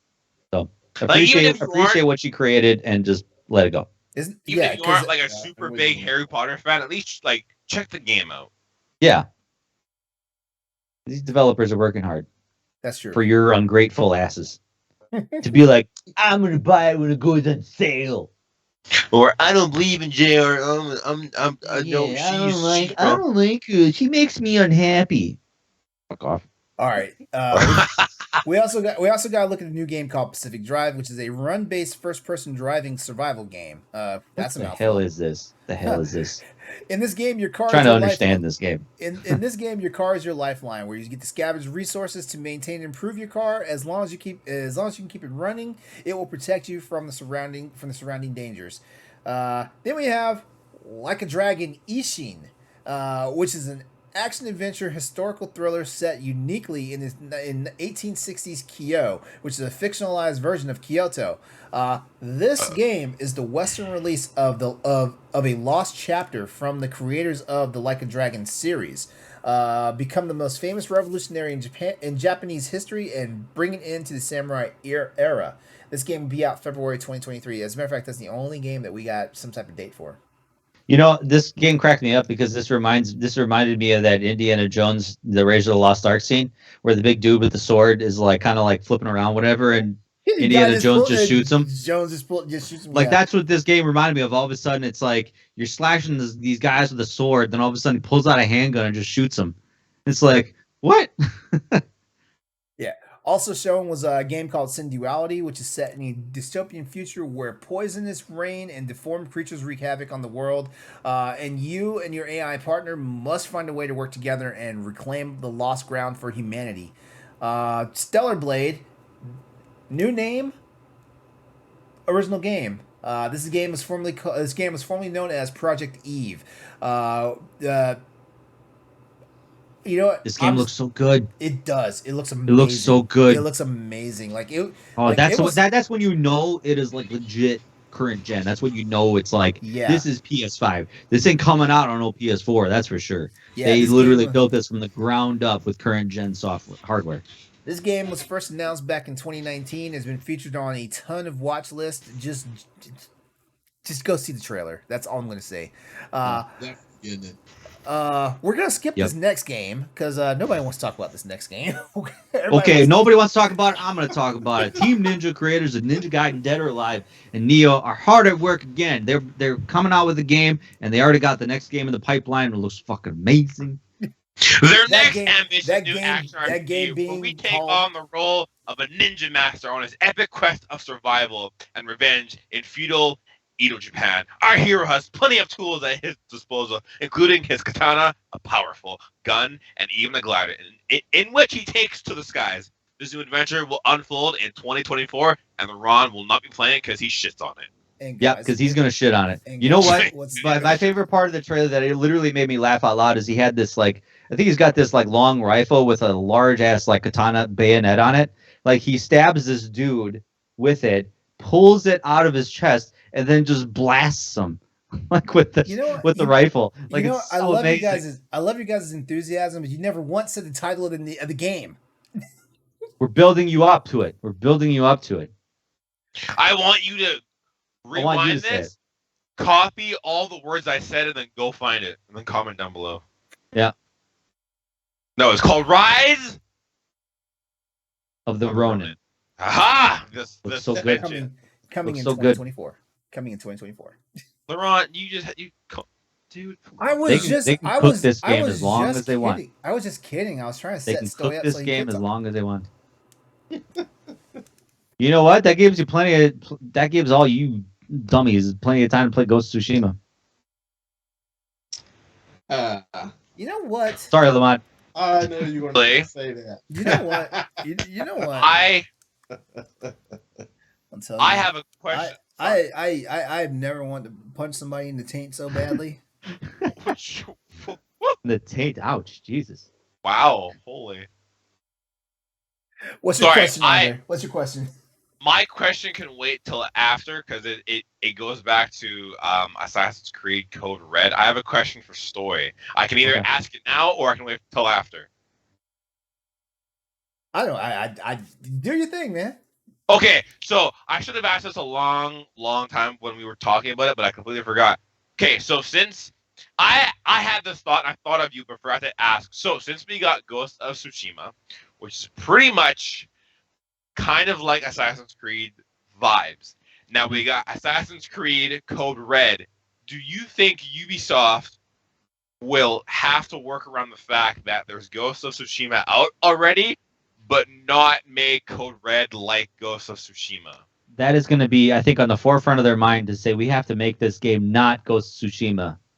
Okay, because I thought of that when I saw the trailer, and I'm like, well, shit, didn't they already didn't a company already bring us this game, but not have it? Well, that's the thing with Rise of the Ronin. That's the thing with Rise of the Ronin. Like, they're making this game, they're like, shit, we got to make sure this game is not Ghost of Tsushima, which it isn't. Yeah, but so like, that's got to be on the forefront of their mind. Just like how a whole bunch of games now get called Breath of the Wild clones. Like, a lot of these games are going to be called Ghost of Tsushima clones. Just like a whole bunch of games were called God of War clones or Devil May Cry clones.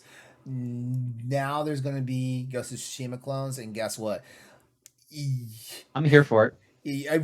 Yeah, there's that. But you know that shows the impact. But you know what? Here's the thing about it though. Like, you know, like, here's what I can say to like developers: get in there first. You know, get in there first, and you're always going to be the greatest. There's a reason why all these games get homages going back to them over the years and stuff like that. I'm not saying Rise of Ronin's going to be trash, not like that. As a matter of fact, I saw the trailer and I'm like, you know what? I want to play this game. You know, just like now, I'm not a big Assassin's Creed fan, so like Code Red. Well, that's your first mistake. Where's my first? Okay, wrapping up the showcase for State Play. We had a brand new look of God of War Ragnarok, and I love you, LeRon. whatever. All right, and also we also get our first look at the limited edition God of War Ragnarok blue and white DualSense controller. Because now even though that controller looks nice, I'm not gonna own it, but I know it's going to be a hot seller and stuff like that. Like you gotta move the earth for me to like buy peripherals. That's all I'm gonna say. Especially when the fact that I did a recon of like PS4 controllers and found I had 8 DualShock 4 controllers. I was like, no, never again. I'm never spending this much money on controllers. Yeah, I have too many PlayStation 4 duals. Yeah, I have too many of those too. Yeah, because I got caught with that Xbox. Like, ooh, new colors. Like, yoink, you know. So. Yeah, weren't there like 13 different Xbox controller color variations? Yeah, there was a couple different. That orange and white one looks sick as hell though. Yeah. Yeah, I have the 20th anniversary one. I have the Gears of War 5 one. I had a couple other ones that I think that I just kind of traded in or just like gave to friends or whatever, but I forget. Yeah, so there you have it. There was this full 21-minute trailer was punctuated by several heavy-hitting moments. Of course, starting at the gate was Tekken 8 to kick things off. But we also can't fail to mention games like Rise of the Ronin from Team Ninja, as well as being capped by this whole thing with God of War Ragnarok. And man, it was kind of breathtaking. You know, like a lot of people were disappointed because there were things that they definitely want to see more, that they want to see either more of or see period and stuff like that. You know, but you're not gonna please everybody. If I'm not it's just impossible. If I'm not mistaken, the God of War trailer was. Yeah. Yeah. If I'm not mistaken, this is the 5th state of play that's happened this year, right? I have not been counting. I haven't really been counting either, but there was one in January, there was one in March, there was one in June. And I forget what happened last week. Yeah. Jeez. We've This man we've remembers all the state of plays. I mean, What'd you do last night, Ron? What'd you do last night? What I do last night? Shit. You can't even remember. Well, I know this. Like, I tried to watch Resident Evil, the first Resident Evil movie, and fell asleep in under 5 minutes. Wow. Yeah, that's neither here nor there. In a time when it feels like other publishers are getting worse at doing these type of shows and stuff, September State of Play, basically, like, when you do polling on this stuff, like, it seems like people were actually picking up what Sony was putting down with the State of Play. I thought it was a good State of Play. Last of Us Part 1 is done and out the gate now, so of course Sony is going to concentrate on God of War Ragnarok at this point, because God of War Ragnarok comes out November... What's that date? I can't remember. I feel like I need to have this in a calendar or something. But yeah, like honestly, like Sony is going to continue to commit to the stuff that they know they have down the coming down the pipe and stuff like that. So there you have it. Because as soon as this is done, the Callisto Protocol is probably going to be the next State of Play that happens for Sony, because Callisto Protocol has PlayStation 5 exclusive content. So there you go. There you go. Guys, what were your overall thoughts about this State of Play? Was it Lamont, I think Lamont, you did start to say something. Okay. Yeah, he wrote the article, man. Yeah. Well, I'm sorry. Damn. I thought it was pretty good. Yeah, it kind of lacked something that I was hoping for, but I'm okay with it. Let me guess. Let me guess. The Nintendo Direct kind of ruined your whole thing for the State of Play. Now, in all honesty, if I can be honest for a second here, we're gonna break away from the State of Play for a second. If I can be honest here, the Nintendo Direct actually let me down. But the reason why Nintendo Direct let me down is because, like, my friends who are Nintendo fans basically set me up for disaster. Because I heard a lot of there's going to be an announcement for the Wind Waker and Twilight Princess ports. I never said that. Where there's going to be news about Metroid Prime Remake. We're finally going to get a date for Advance Wars 1 and 2 Reboot Camp and stuff like that. So all the stuff that I was looking for, none of that shit was there, and I was really upset. I was Corey. really upset. Yeah. Yeah, Corey and Eddie made a whole freaking episode about it with Nintendo Pop Blog. Yeah, they did. Yeah. Like, getting their hopes up for Wind Waker and Twilight Princess. And like, I would love those two games on the Switch as well, but me too, yeah. that's why I hung on to my Wii U, because I can always go back to those. No. It's just, my ass is so. Sorry, go on. No. I was about to say, so at this point, I am driven to just get the Dolphin emulator and play these fucking games. Because Get yourself a Wii U. Huh? Get yourself a Wii U. Actually, Twilight Princess for the Wii U is actually pretty expensive. I don't want that machine. I don't want that. What if it wants you? That was one of the two Nintendo systems in the history of Nintendo that I went out of my way to not get. Damn. What like, if how do you get Christmas? yourself out of the way to get something? What does the Wii U keep following you home? Like, hey, buy me, and you're like running away. No. We use like LeRon, hello. LeRon, hello. You can buy me right now. I just thought it was an asinine system. I really did. Like, was it that much? Twilight Princess for the Wii U is actually going for $80. Wow. Are you kidding me? $80. Holy shit. Yeah. Still? Damn. Yeah. $80 is not bad. That's very reasonable for a game that. No, because I think it kind of came up to where GameCube games are rising in price for some reason. Wait, Twilight Princess? Wait, I thought Skyward Sword was a Wii U game. I thought Twilight Princess was on the GameCube and on the Wii. No, Twilight Princess was on the Wii. The Skyward Sword was on the Wii as well, but obviously they released Skyward Sword for the Switch as well. So. Okay. Well, all I'm saying, and you guys already know, I'm a hard sell on the Ocarina of Time style of freaking Zelda game. So that's another reason why I did not go out of my way to buy it on the Wii U, whatever. But yeah, But yeah, Legend of Zelda Twilight Princess HD for the Wii U, $267 at Walmart right now.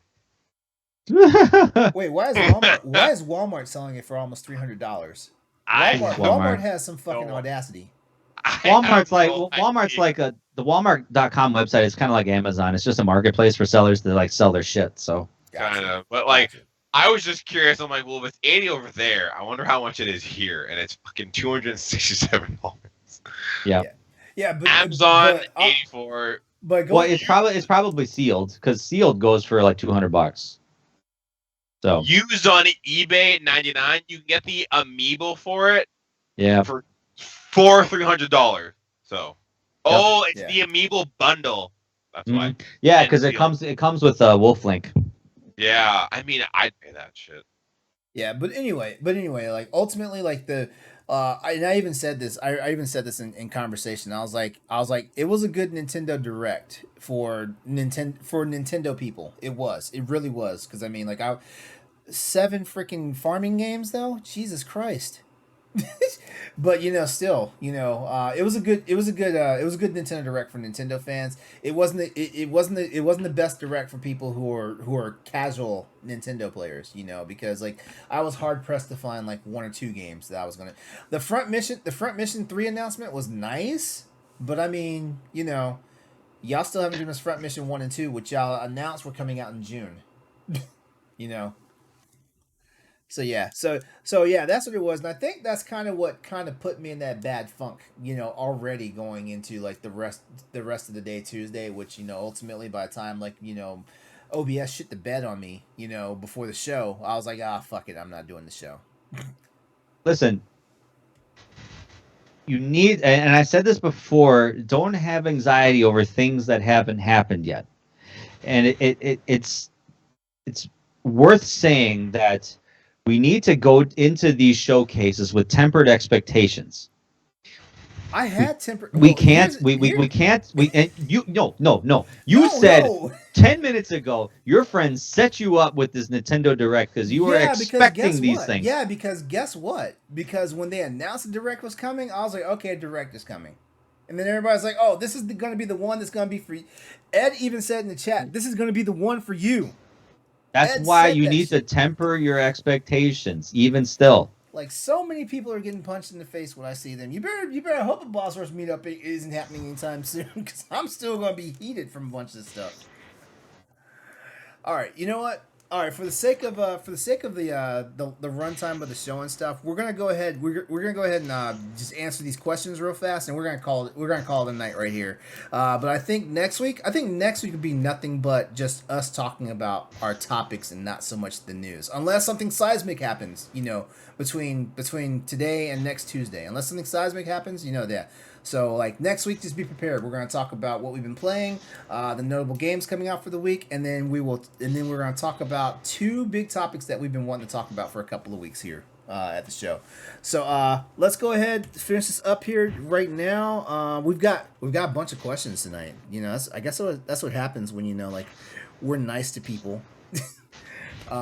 So yeah, let's get into this. All right, so.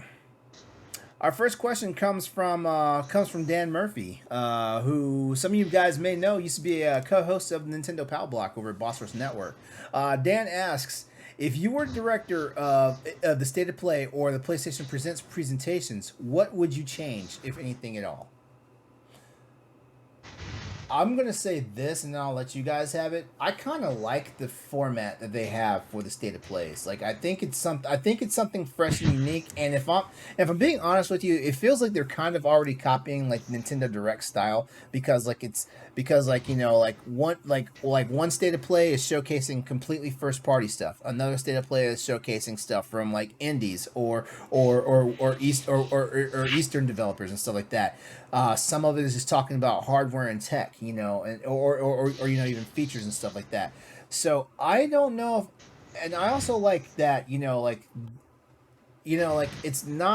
it's not super fast paced. It's at a really digestible pace that people can get, because like I will say this, and this is not anything bad about Nintendo Directs. sometimes Nintendo Directs can literally have these situations where like you blink and you miss because they get into sections of the Directs where it's like where they get into hurry mode. So they talk about 4 or 5 games really fast. And it's like, wait, I was still looking at the last game. What are you doing? Stuff like that. So I think the state of play's pacing is pretty good and stuff like that. But like I said, that was not a negative like thing because like the Nintendo Direct that happened the last Tuesday, they showcased 47 games in like the span of 25 minutes. That's a lot. That's breakneck. If we're being honest. There are some games that got a little more spotlight than I feel like they should have and stuff like that.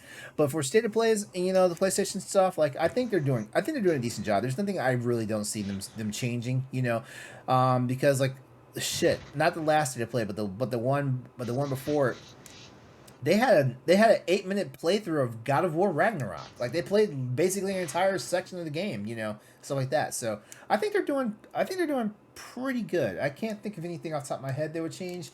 And I guess like when people listen to my answer, they're gonna be like, "Oh, he's just a freaking fanboy." But I really don't know what to change. Like I feel like as a content creator, Sony and Nintendo are technically doing the same thing I would be doing if I was running the stuff. If I'm being honest with you.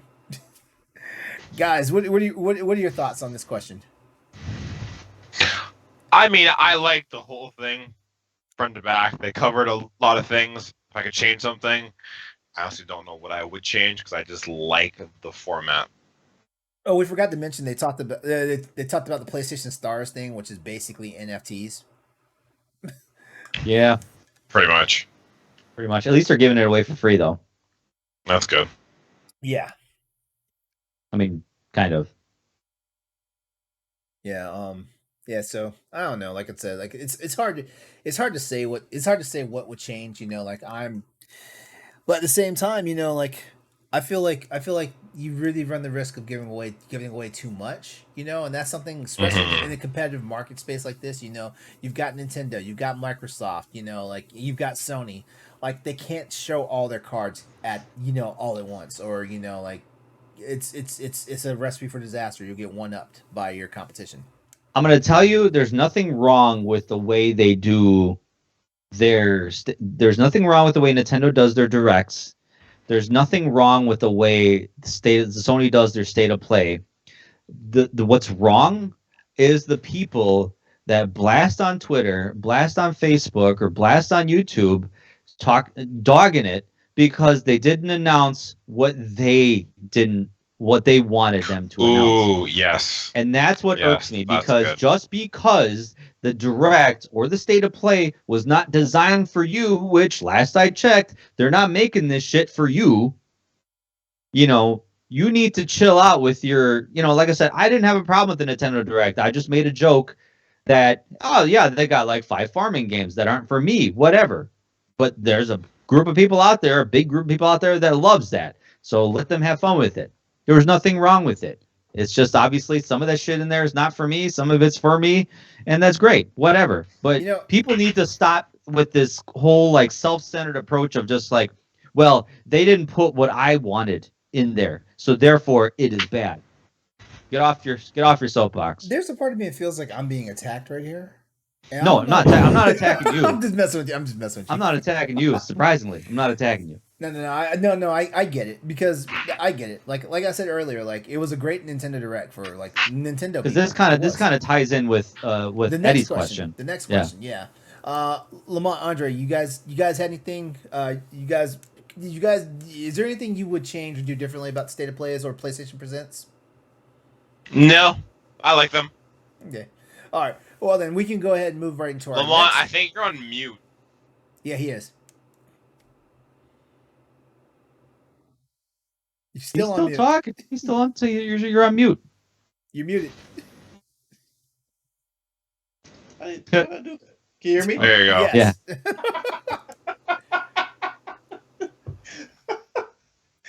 No, but I wouldn't change a thing. I thought it was just, I thought it was just perfect, and I'm with Stoy on this one. There's always going to be people complaining about something they didn't see or anything. You can't change that, unfortunately. It's just how it is.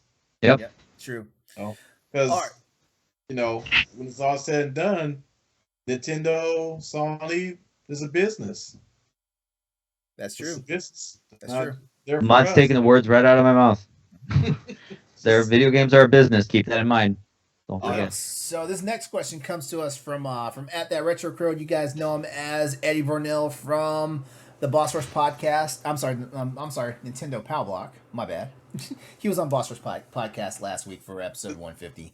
All right, so Ed's question is, and here, and just bear with me for a second here. Ed says that it seems that the Nintendo Direct had too many farm and JRPG titles that made players unhappy. Yet when there are too many Souls games or other genres that are too many of the same thing, not a peep of opinion arises. Do you think there is a limited use of ideas when it comes to I think he asked there's limited use of ideas for showcases, but I think ultimately what he meant to say is, do you think there's limited use of ideas when it comes to like new games coming out and stuff like that?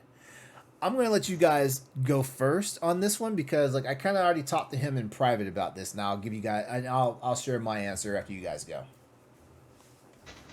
So pretty much like first PlayStation, I guess they doubled down on Souls games, and is he asking, is that a bad idea? Well, I'm just trying to understand the question. Okay. You know what? Well, let me go ahead and give the clarification on that. Because he just threw Souls out there, in general. Because I also asked him, I was like, are you talking about this in relation to the state of play versus the direct or whatnot? Because the state of play, there was a diversity all over the place. None of these, no game looked the same from another game that was out there. If I'm being honest with you, probably the games that look the closest to being related would be God of War and Stellar Blade. Those games look very, very similar to each other, but beyond that. So I asked him for the clarification on that, and what he was meaning to say is like when you look at, for example, like when the Summer Game Fest happened. Remember all those sci-fi games, and then all of a sudden everybody was saying this is the space presentation, which I also had to kind of be like science fiction is a subgenre of a narrative style. Whereas like these farming games that happened on the Nintendo Direct, they are actual style of game, which is why and I even told them, I was like, if people were saying like it was a Devil May Cry / God of War clone, there's too many of those in there, stuff like that.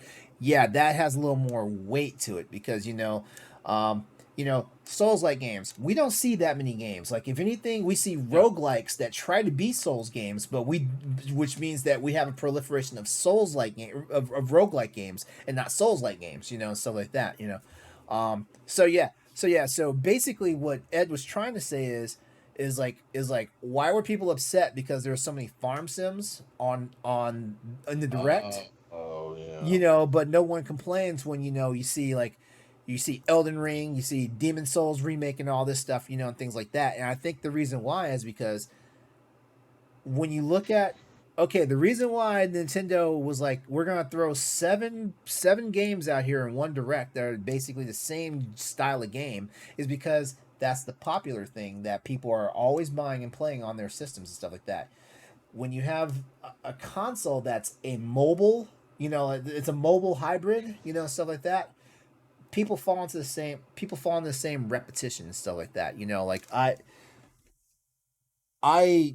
I'm a bad example because I just looked real fast at the games I have for the Nintendo Switch, and I have a lot of diversity in my games and stuff like that. But I know there's a lot of people out there that they have very similar games to one another and stuff like that.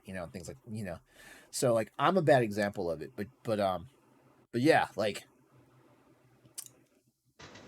I think that for my answer is basically if it's what's that term? If it's broke, don't fix it. Is that the right term? Yeah. Because basically, they see that it's working. They see that it works, so they double down. I mean, that just like you said, it's the hot thing. So why not just double down? Because I know people are gonna buy it, and it's more money for them, and people get the game they want. So it seems like a win-win. And then the thing about Souls, like those two things, I guess that could just be like people complaining. Again, I don't really understand the question, but I do. So I guess like my best answer is like, if it's broke, don't fix it. Just double down and make more of the genre or type of game that people want. That's honestly the best way I can answer that. And I'm sorry if that's a bit vague, but No. Here's a better way for me to stream. Here's a better way to streamline what Ed's question is getting to. If you look at every console, the Nintendo Switch, the Xbox Series consoles, and the PlayStation 5 and 4 series, you'll start to notice that each console has like a lane that it stays in when it comes to the type of games that are delivered. You see more of these type of games on this system than on this system. For example, and this is also why I said, like, I've said this on quite a few episodes of this show. Like, if you want community games, go to Xbox. You have a very big online community and stuff like that. If you want single player, adventure games, adventure titles that like there's no online co-op play, like environment and whatnot, go to Sony. If you want, if I was about to say Nintendo titles, but Nintendo's generic. If you yeah. If you want games that are fun and lighthearted and things like that, stuff that is like actually going to get your fix, things like that. Go to Nintendo. Okay, yeah. Nintendo is basically the Disney of the video game community and stuff like that, and we have to look at it like that. Whereas Microsoft and Sony to an extent feel like the Paramount and the Paramount and like 20th Century Fox and all that stuff, things like that. Okay. It's hard. I understood where Ed was going with the question. I just feel like it's real easy. It's always real easy to throw shade at something when you see the exact same thing going on over and over again. But I have to be fair. Nintendo is a repeat offender when it comes to stuff. We see the same exact games day in and day out sometimes for all these shows and stuff like that. And when I say the same type of games, I don't mean like repeats of like the same game. Like every Pokemon game looked the same for years. Before like Arceus. And stuff like that. It's like, are you trying? Whereas, like you look at games that Naughty Dog produces. Yeah, even though technically, like certain newer games like built off of the same formula that Uncharted did, but they still took different paths from like the Uncharted formula, once they got their legs and stuff like that. Or like the Tomb Raider games, those games evolved, as time went and progressed on and stuff like that. I'm talking about the reboots, Tomb Raiders and stuff like that. Even Final Fantasy games are different now. Like, I mean, shit, there was a time when every Final Fantasy game was the exact same game, just different characters, different environments and stuff like that. Now, like Final Fantasy 8 looked nothing like 7.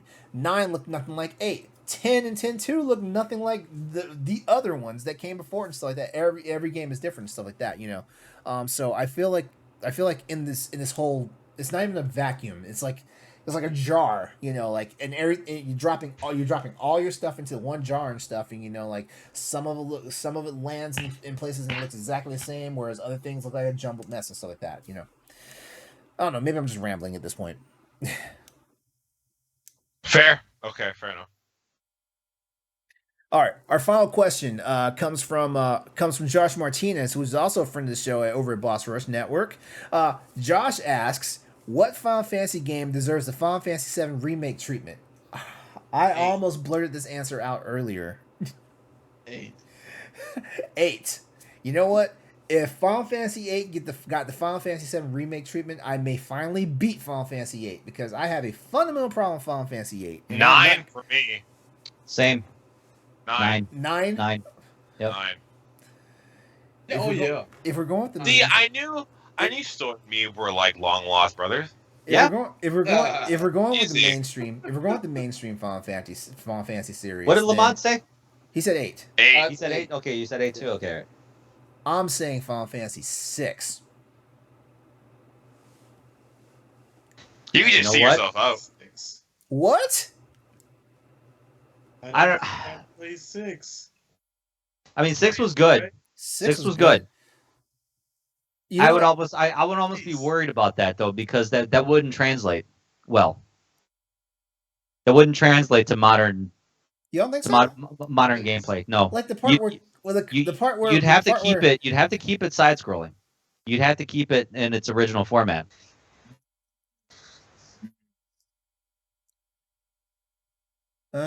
Maybe I'm just too romantic about Final Fantasy VI. I enjoyed Final Fantasy VI. I think you're looking at it from like rose-colored glasses, where it's like that game is amazing. Don't get me wrong, but I just don't think you could take that game and bring it with modern sensibilities, because that would hugely divide the fan base. And I don't think Square Enix is going to touch that with a 10-foot pole.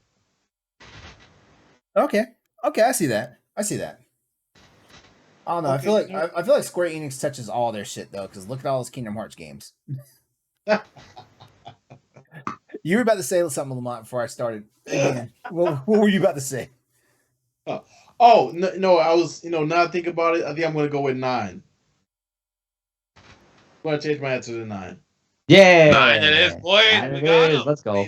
I would like 8, but 9 will be a lot more amazing. Is 9 that good? Yeah, 9's really good. Yeah. Is 9 that good? Have you not played it?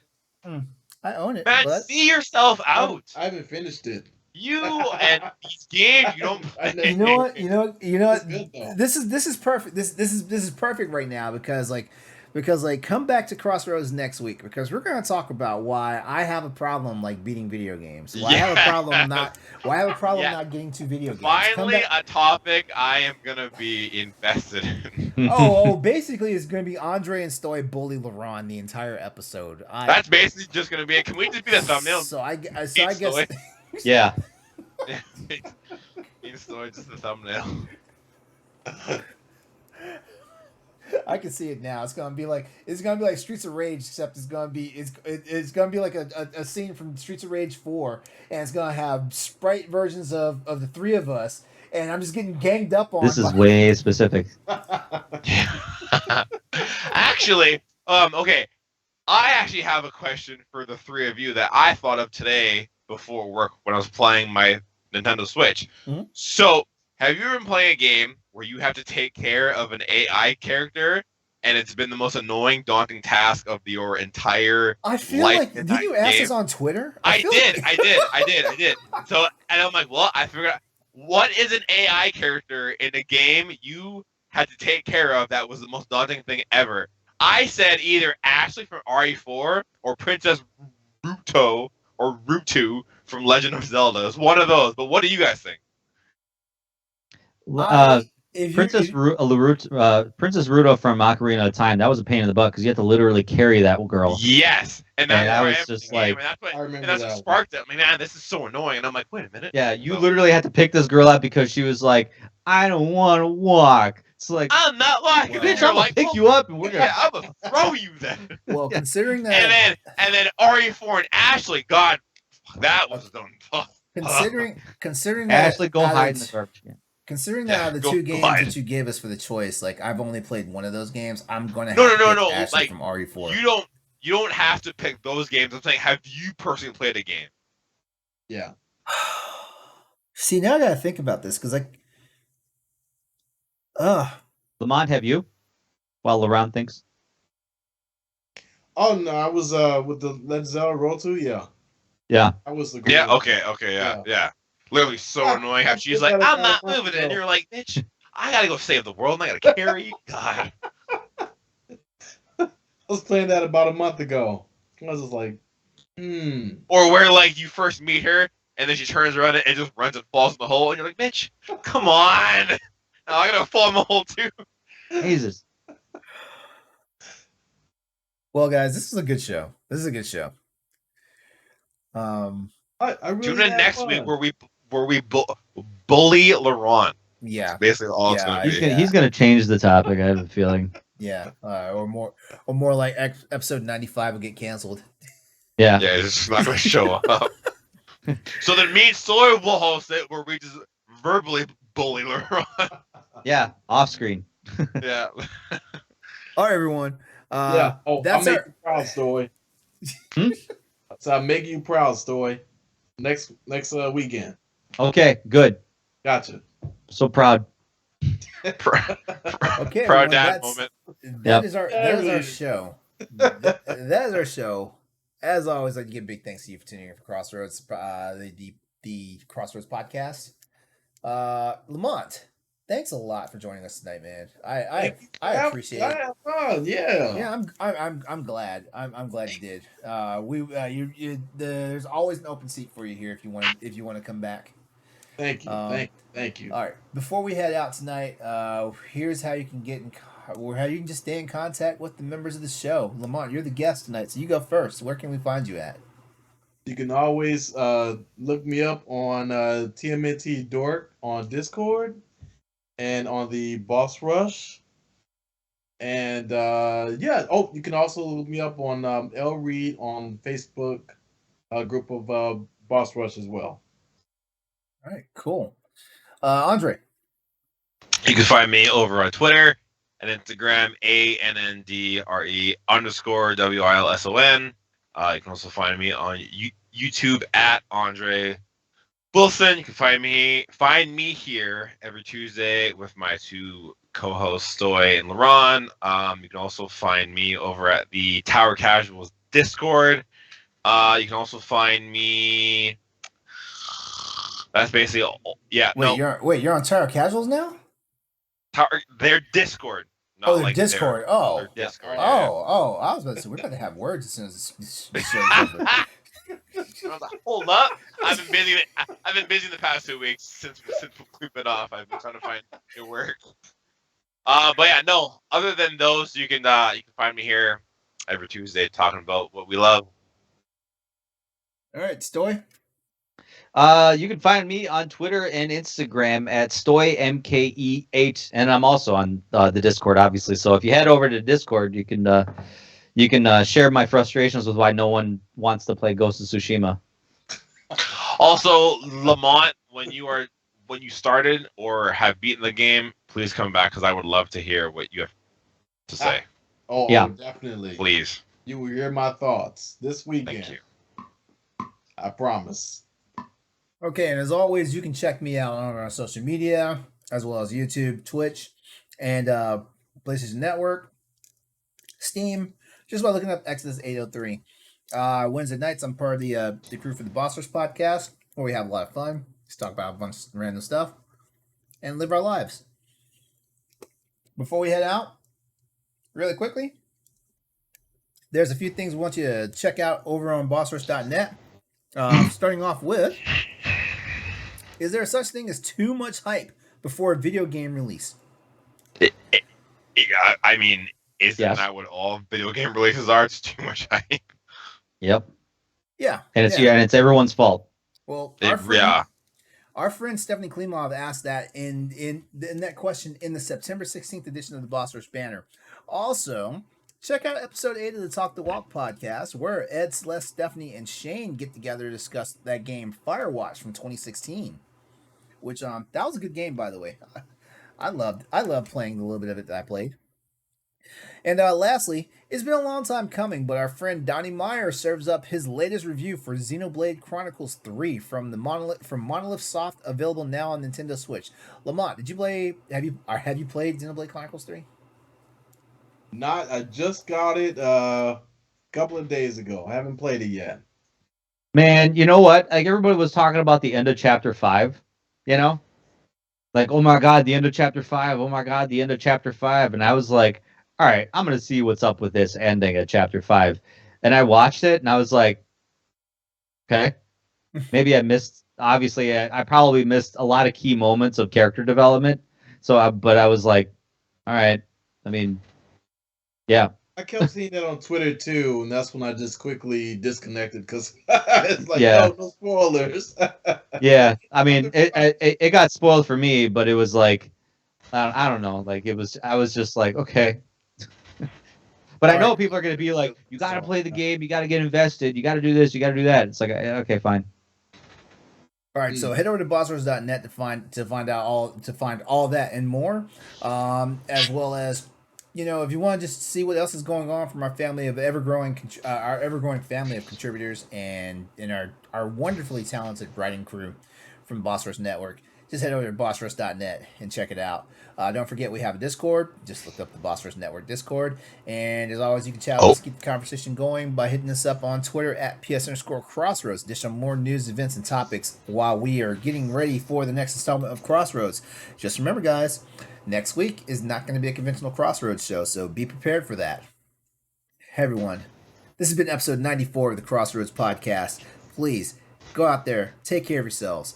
Play some games, do something, have fun. Don't let life get you down, stuff like that. Touch some grass. Yeah. Touch some grass. Go for a walk outside. What'd you think? I thought you said cut some grass. I was like, man. Yeah, go cut some grass. I was like, man, you sound like somebody's daddy up in here tonight, man. As a member of the Boss Rush Games family, the Boss Rush Network family, I should say, just remember, play games, be better, and take care of yourselves. We'll see you next week for another episode of Crossroads. Have a good night. Later, everyone. See you later.